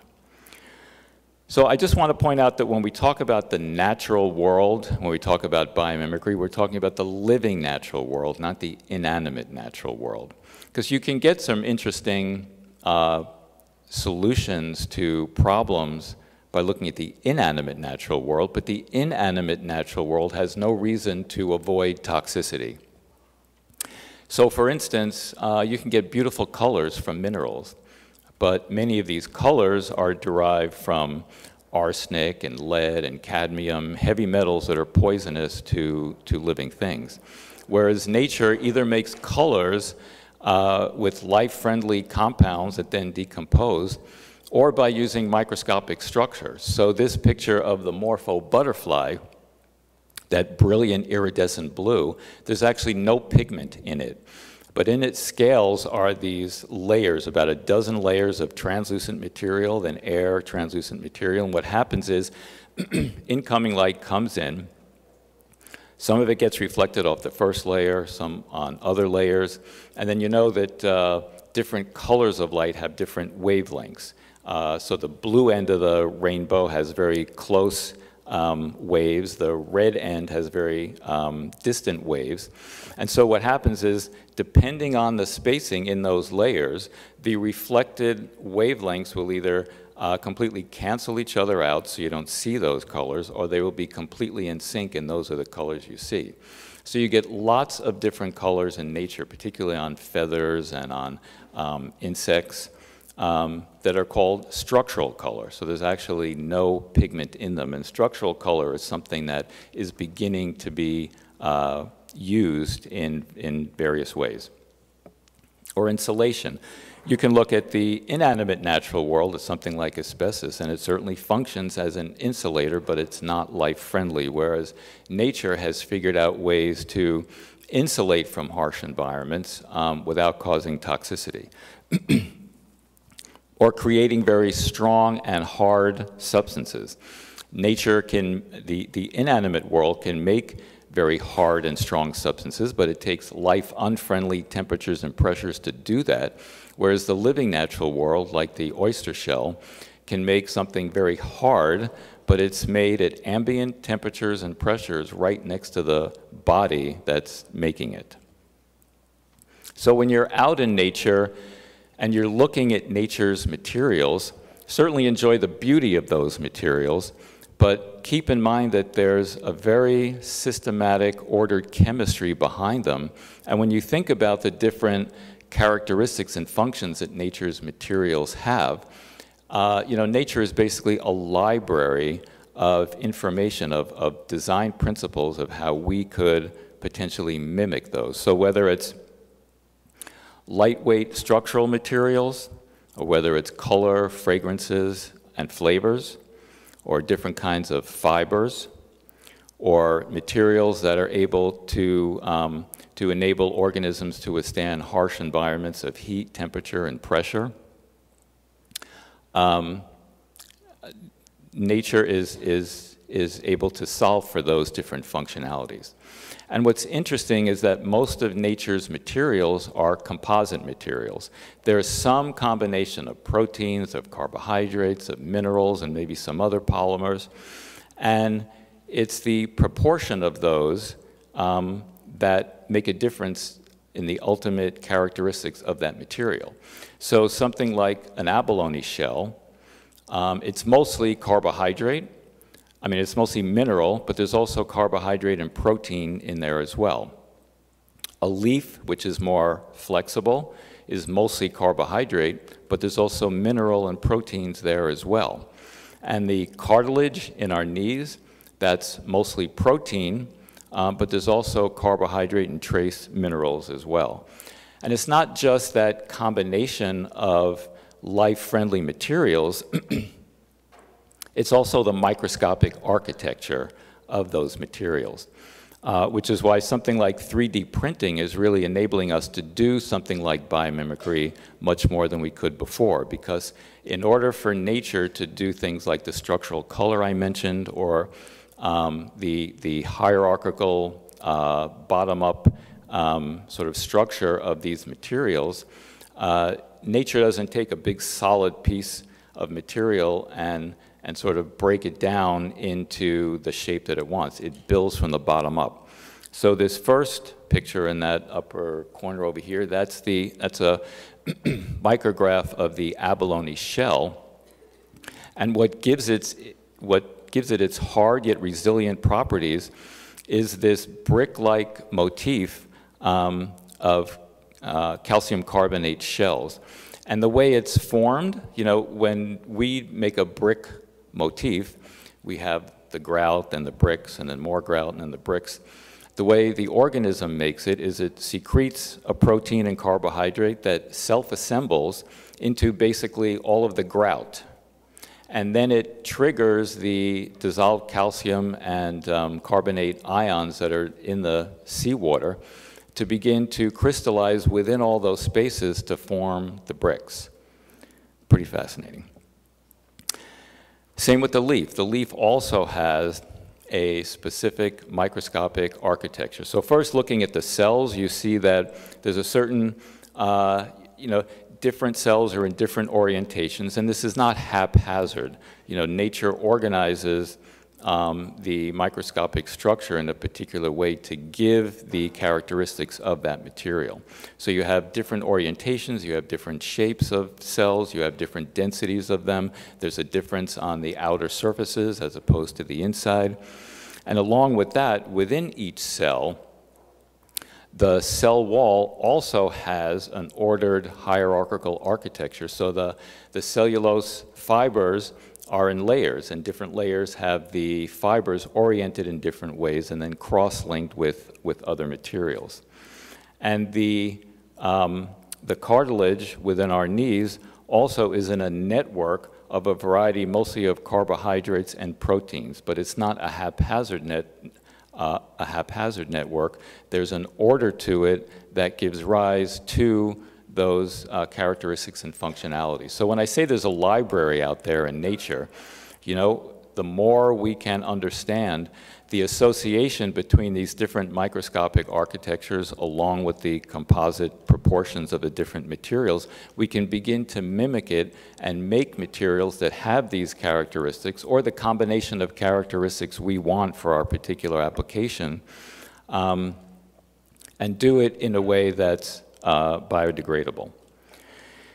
Another really interesting thing about nature's materials and chemicals is that they're multifunctional, and that's not really a surprise because if nature's been making materials and using them over billions of years, you want to be more efficient. So I have a different material or a different compound for every function you want.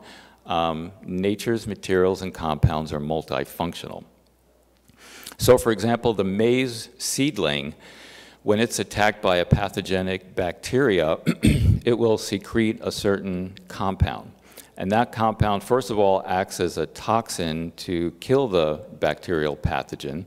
It also acts as a communication to other bacteria to come that can outcompete the toxic bacteria. So it's calling bacteria that are not harmful, but can outcompete the bacteria that aren't killed by the toxin. Insect exoskeletons are fascinating multifunctional materials. They're support structures, they manage moisture, they convey visual signals by the colors and patterns, they manage oxygen, and they can protect from UV and impact and other types of environmental factors. Leaf surfaces are also amazing multi-functional materials. They manage moisture loss, they inhibit pathogens from getting a foothold on the surface, they protect against radiation, they resist mechanical stress to a certain degree, and they reduce surface temperatures because they have a textured surface that causes little wind eddies to carry the heat away. But the difficulty of nature having multifunctionality to its materials, that as we study the composition and the makeup, we may be interested in one of those functionalities, maybe in how to manage moisture or maybe how to be, flexible. So how do you associate the characteristics that are associated with just the function that you're interested in? And that's where the biomimicry process comes in, because it's a systematic process that helps identify the deep patterns and the principles associated with the function of interest. So I'll take you through one example of a project that we're working on.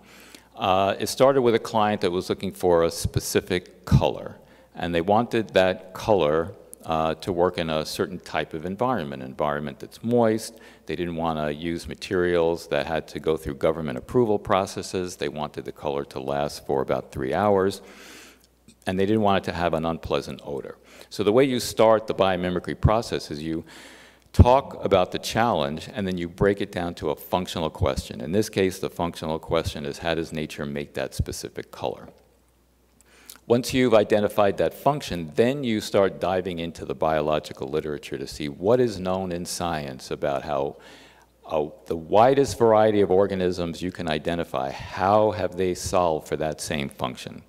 So usually we look at 50 to 100 different organisms on our first round, but I'm just going to share 4 with you to make a point. So there were 2 insects, a marine organism, and a mammal. So one of the insects was able to produce that color. Again, this is from a structural strategy, by making microscopic filaments out of wax, and they were solid wax. The butterfly was able to produce that same color again through structure, but this time they were hollow oblong spheres that were made out of chitin, which is a carbohydrate. The cuttlefish was able to produce that same color using bead-shaped structures that were solid but were made out of glycoprotein, which is a mix of carbohydrate and proteins. And the mammal was able to make that same color but using minerals and rod shapes that were solid. So by looking across these different organisms that live in different environments, a deep pattern began to emerge. So with these different strategies in different species, what began to be common among them was that regardless of what structure they used, there was a certain orientation to the surface. There was a certain aspect ratio to it, and there was a certain grouping of those structures. So to us, that is what emerged as the key principles that then went into our process of inventing some new types of concepts. And what this process also allows you to do is then understand what isn't so important. So what we realized was that after identifying these deep patterns, that what we had more degrees of freedom to play around with was the material. Because sometimes nature uses minerals, sometimes proteins, sometimes waxes. The shape didn't really matter as long as the aspect ratio was the certain aspect ratio, and it didn't matter if they were hollow or solid. So we're actually partnering with a great lab called Blue Marble Bio, which is located in Missoula. Actually, Biomimicry 3.8 is located in Missoula, but I'm based here in New York. So another challenge that we looked at, that we were asked to look at, is biomineralization. So biomineralization can, have applications in a whole host of areas, whether it be, making industrial machinery, or whether it be making maybe the body of a cell phone. It's a hard, resilient material.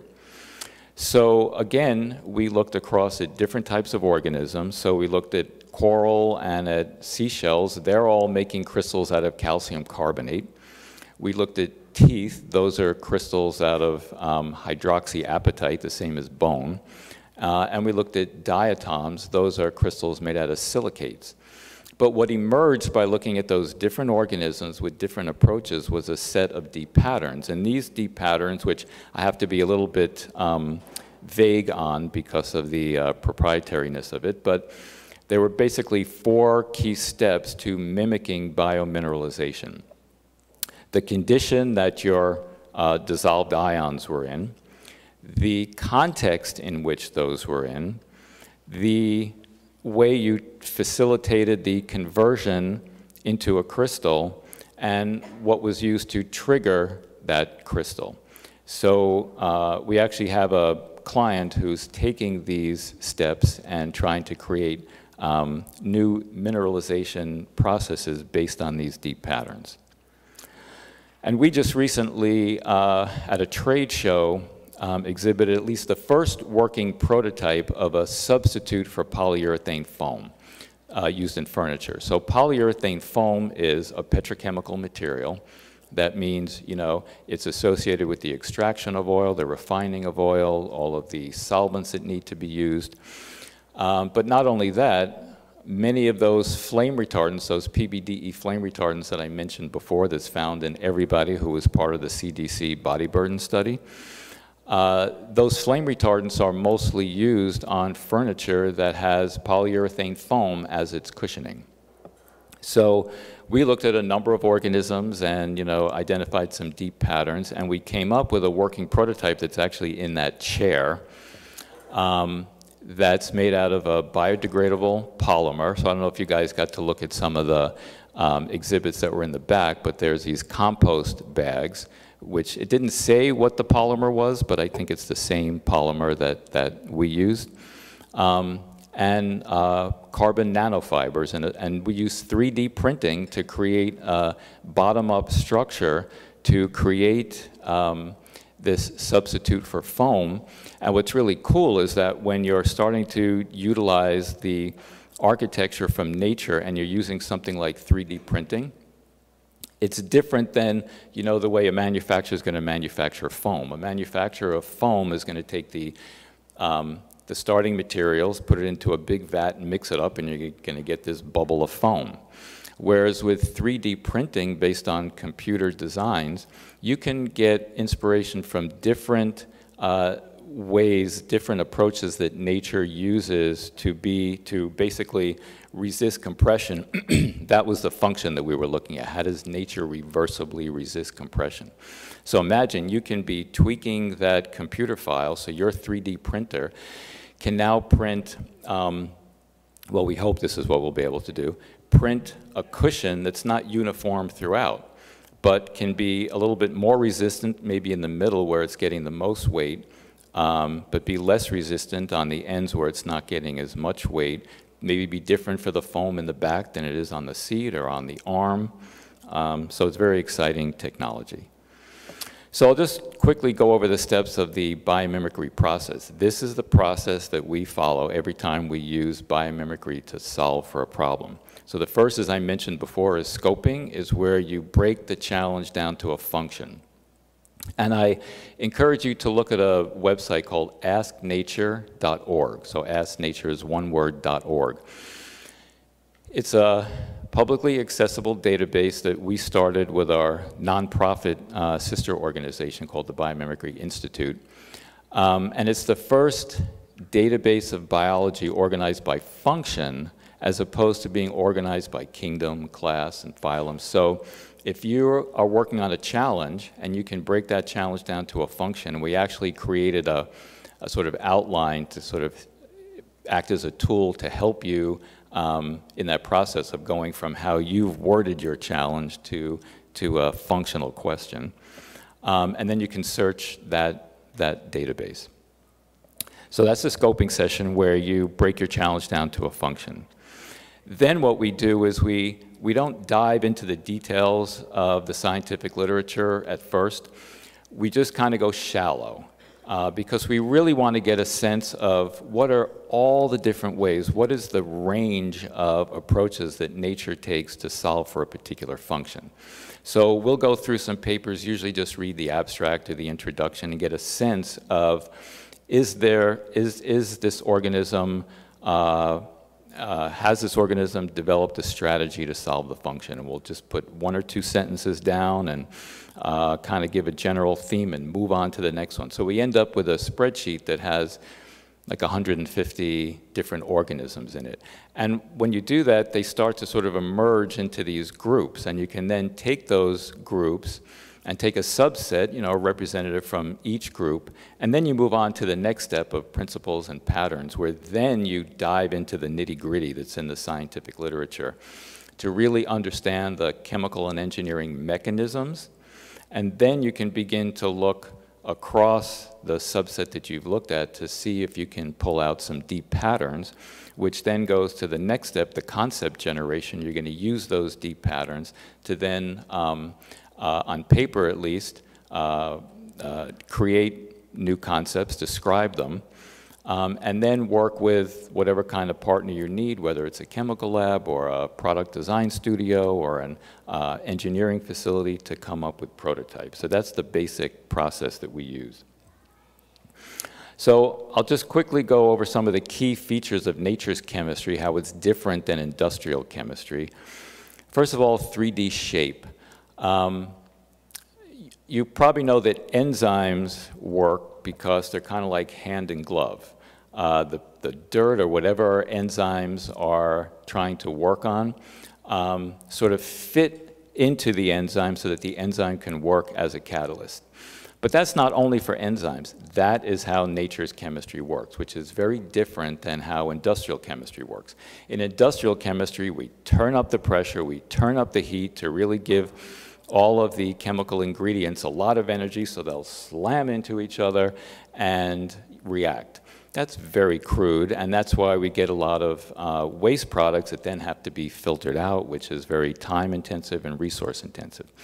In nature, different compounds can bump into each other, but if it's not a hand-and-glove fit, then there's no reaction. So it's a very elegant and selective way of chemical transformations.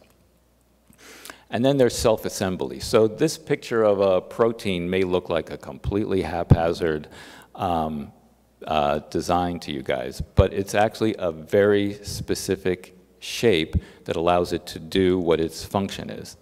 And the way nature achieves self-assembly is that basically any of these organic molecules start with a framework of carbon atoms, and then you start decorating those carbon atoms with different things. So to make self-assembly happen, you decorate them in specific spots with paired opposites. So you can think of, plus and minus charged entities that are strategically placed so that the repulsive and attractive forces when the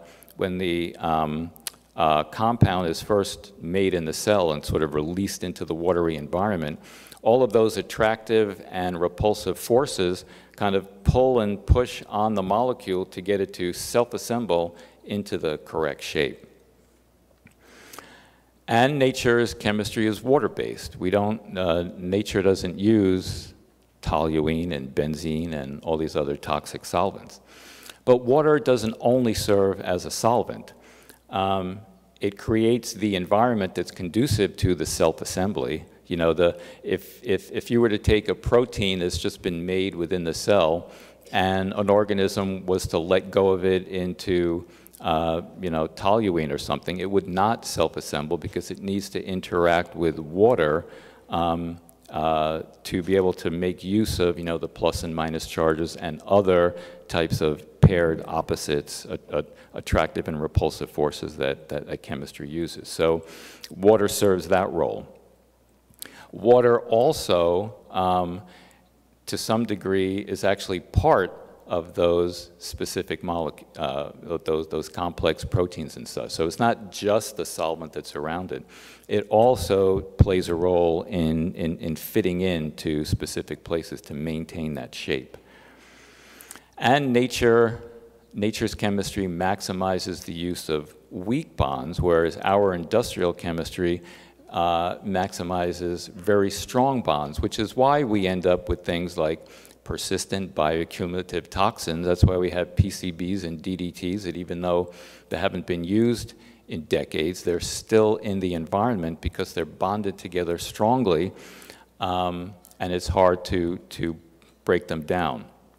Whereas nature makes maximum use of these weak bonds that can be broken and reformed and broken and reformed. It makes self-assembly easier, and it makes decomposition and reassembly easier too. So some of the advantages of using weak bonds is they take less energy to make and break. It allows for easier modification, and it facilitates self-assembly. So electrostatic is what I mentioned before, the plus and minus charges, but there are things like hydrogen bonds, and hydrophobic interactions is really very simple. It just means the compound is decorated in some places with entities that like to dissolve in water and other entities that are oily. Because if you ever look at oil when it's put into water, it doesn't like to be surrounded by water. So all the oily entities kind of glom together. And so that also helps in the shaping of the biological compound. And actually, you guys do chemistry utilizing these weak bonds every time you iron a piece of cotton. Because the cotton fibers are attached to each other, they're cross-linked to each other with hydrogen bonds, which is actually a very common weak bond found in nature. And they can break and reform and break and reform very easily. So when you take a piece of cotton and you take a hot iron and you press on it, you're breaking those hydrogen bonds between the cotton fibers, and then as soon as they break, they reform again. But now they're reforming in a very flat, smooth pattern because you've been going over it with the iron. And then when you're wearing it and, you know, it's creasing on your elbow or somewhere, it creates new patterns because the heat and the moisture from your body, again, is making and breaking those hydrogen bonds, and they're reforming in that shape. Another aspect of nature's chemistry is that nature only uses a few dozen elements on the periodic table. To solve for all of those functional needs that we talked about before, the living natural world is able to do all of that with just a subset of the periodic table, whereas industry uses much more of the periodic table. So not only does that mean that there's more toxic chemicals or toxic elements that are being used in industry and end up in the environment or in us, but it also creates problems because many of those elements are really hard to find. And we're depending on them, and we're beginning to run out of them. So that's yet another reason to look to nature to solve for the functions that we need. Learn how we can use the more abundant elements and the life-friendly elements to solve for those functions. And nature also decomposes.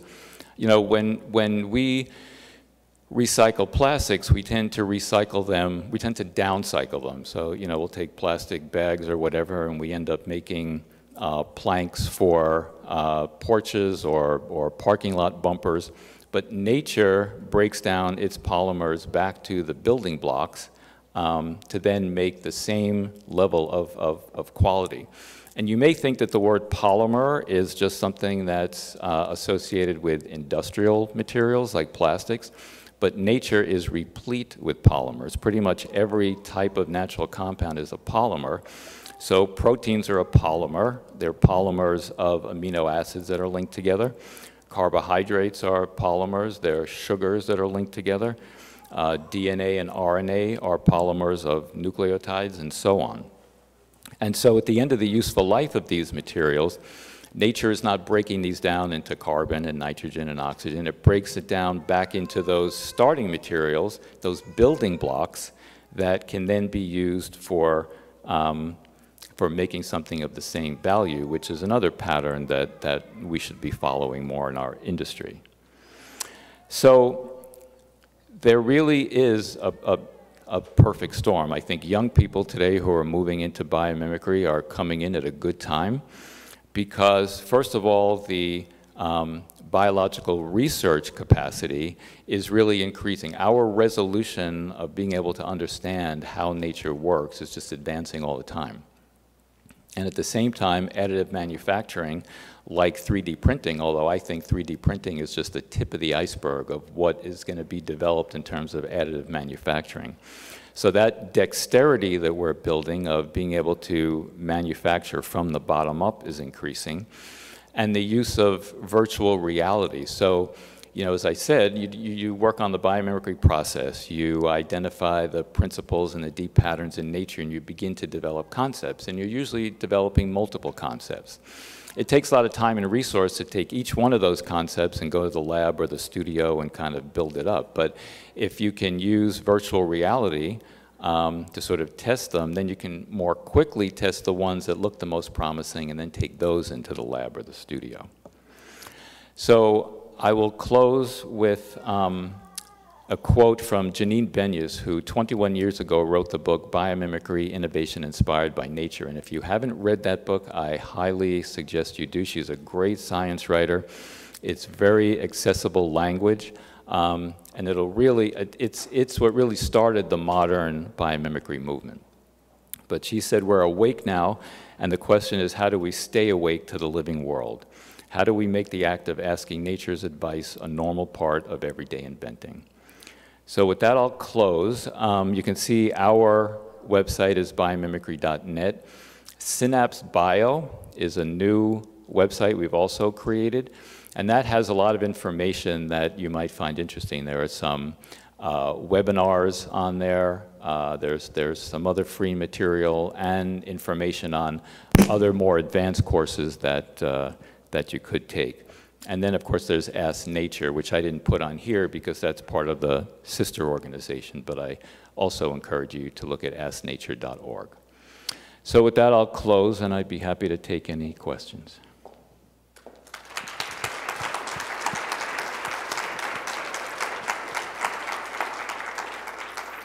All right, excellent questions. Don't all jump at once. I'll also stick around for a while if anybody wants to come up afterwards. No questions? Oh, see? Do you feel like corporations and businesses are seeking you out more in trying to find new solutions? You know, there's a lot that are seeking us out. In fact, that's how Biomimicry 3.8 started. Janine Benyus had no intention of starting a consultancy. You know, she lives in Montana in this beautiful rural area. She just wanted to go back and write her next book. But she kept getting calls from companies saying, how would nature do so-and-so? So we continue to get those kinds of questions, but it kind of flies in the face with what Wall Street pressures companies to do. Which is get a return on investment in 6 months or a year. And innovation, real innovation, you know, something that didn't exist before, whether it's from a biomimicry perspective or any other perspective, you need to be willing to put the resources down for 5 to 10 years to really develop your idea. Well, come up with your idea in the first place, then develop it into a working prototype that you can test, and you keep going back until you have something that really makes sense, and you can then begin to develop it further. And, you know, there just aren't that many companies that really will follow through. They're all interested in being innovative and love biomimicry, but when it comes right down to it, it can be a little frustrating. Yeah, I have a question. And if you think about the loss of biodiversity, how is that impacting the search for models for biomimicry? Well, it's not helping. I mean, you have a lot more research going on, so there's always new information out there. But, you know, we don't even know what we're losing. That's the really sad thing. So I'm hoping that there will be enough successes in biomimicry and other bio-inspired approaches that people will, you know, governments in particular and businesses will see the value in preserving nature as not just, you know, a nice place to go on vacation, but, you know, a potential source of solutions. Thank you. I just have a question. The use of algae as fuel, is that part of biomimicry? The use of what as fuel? Algae. Algae. I don't know, you probably know Well, about algae being used now. They're producing more and more algae and using it as a fuel substance instead of oil and gas. Per se, no, it's not biomimicry because you're actually utilizing the algae. That doesn't make it bad. It's just, you know, bioutilization. That's what that's called, when you're actually using organisms to produce something for you.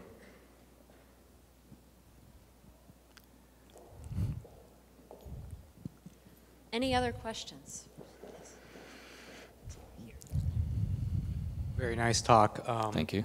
So I have a question about the academic partnership that your firm has, because certainly biomimetic or biomimicry is an active area in academia. And there are a lot of efforts specifically in Germany, and we have Joanna Eisenberg at Harvard that they're dedicated to this field. But is there any mechanism built in your firm to sort of put people in contact with these researchers, because they're certainly going to have a lot of good insight in terms of how to exactly mimic the nature, because that's one of the very challenging parts. Well, first of all, we utilize their research results all the time. I mean, Joanna Eisenberg alone, you know, has written a lot of papers, because we're not going into labs and, you know, dissecting the beetle or the leaf to figure out how it works. We rely on the academic researchers who are publishing their findings. We're also, about a year or so ago, we started the Biomimicry Center with Arizona State University and have a master's program. So that's more on the academic learning side. But we're always in touch with researchers. And, you know, academic researchers love to talk about their research. So if you've read their paper and you want to find out more, you know, they're more than happy to talk to you. Yeah, because there's always some like little tricks in terms of doing. Yeah, you know, and you know, we're always looking for partners. So we don't have any chemistry labs or engineering studios or anything of our own. So we're always looking for partners because first of all, companies, even when they pay us to do biomimicry, to give them an idea, they don't always run with it because you have to be a certain kind of open-minded scientist to be able to go to take any kind of really new idea and develop it into a prototype. If you're someone who's comfortable with the training you've had and the experience you've had, and you know, you're not really so interested in taking risks, because you know, developing something new, there's always failures along the road, but you have to be the kind of person who sees failure as a learning experience and not something wrong. So anyway, we try to find scientists that do really fit that bill, and we partner with them so that when we do have a promising client, that we can then, you know, partner together to take the idea and actually develop it into a working prototype. Excellent. One more question. On a similar topic, what are your like cross-disciplinary, like how are you interacting with other people? Being that this is a fashion school, our first statement isn't like, how can we look at chemistry? How are you reaching out to other communities to kind of make people more aware of what you're doing? Well, I speak at lots of conferences. But our organization, you know, mostly biologists, but we have engineers and product designers and architects. So when we are working with a group that's working on a certain type of challenge, we try to pair them with the right person. Or maybe, you know, the solution or the challenge that someone is working on, they may not even realize that the solution could come from a chemistry angle, you know, and that's part of our first scoping session that we would have with that client to sort of say, you know, here's an approach that we think would be the best fit in finding a solution. Excellent. Thank you so much. And Mark is sticking around a little bit more, so if you had some other questions you didn't get to ask at this moment, feel free to hang out, ask those questions afterwards, and again, join me in thanking him. Thank you.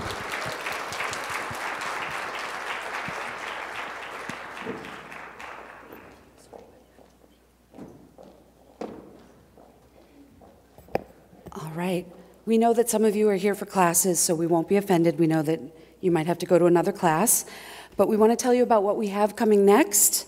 There is something that is not on the schedule that I want to let you know. And a program note or just a logistics note. Please keep your name tags because you will be leaving this space for the next sessions, both the breakouts and also our evening keynote in the Haft Auditorium. And your name tags are really your ticket to other sessions outside of this space, especially for those of you who are not from FIT. So please keep that on. And you will not need to register again to go into the evening keynote.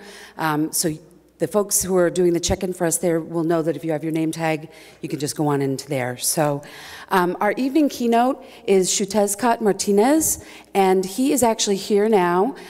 If anyone's interested in his book, our Barnes & Noble folks are here selling the book, and he will be doing a book signing during the first part of the breakout session now. He'll be back at the table with Barnes & Noble for 3 o'clock. He won't be there after 4, though. We will be doing a sound check then. So then for our next breakouts, they will be downstairs, and we'll have the signs downstairs in the hallway. We have 3 sessions during each of the breakouts. The first one should be up here. We've got the fashion supply chain with Professor James Mandolia. Mindfulness as a sustainability tool with Nomi Dale Kleiman, Professor Kleiman. And then we have farm to fashion, flax and linen with Professors Ajoy Sarkar and Jeffrey Silberman. So those are all downstairs for the first session. And also, I believe Mark Dorfman is staying in this space to answer questions if you didn't get to have your questions answered. So enjoy the afternoon. Thanks.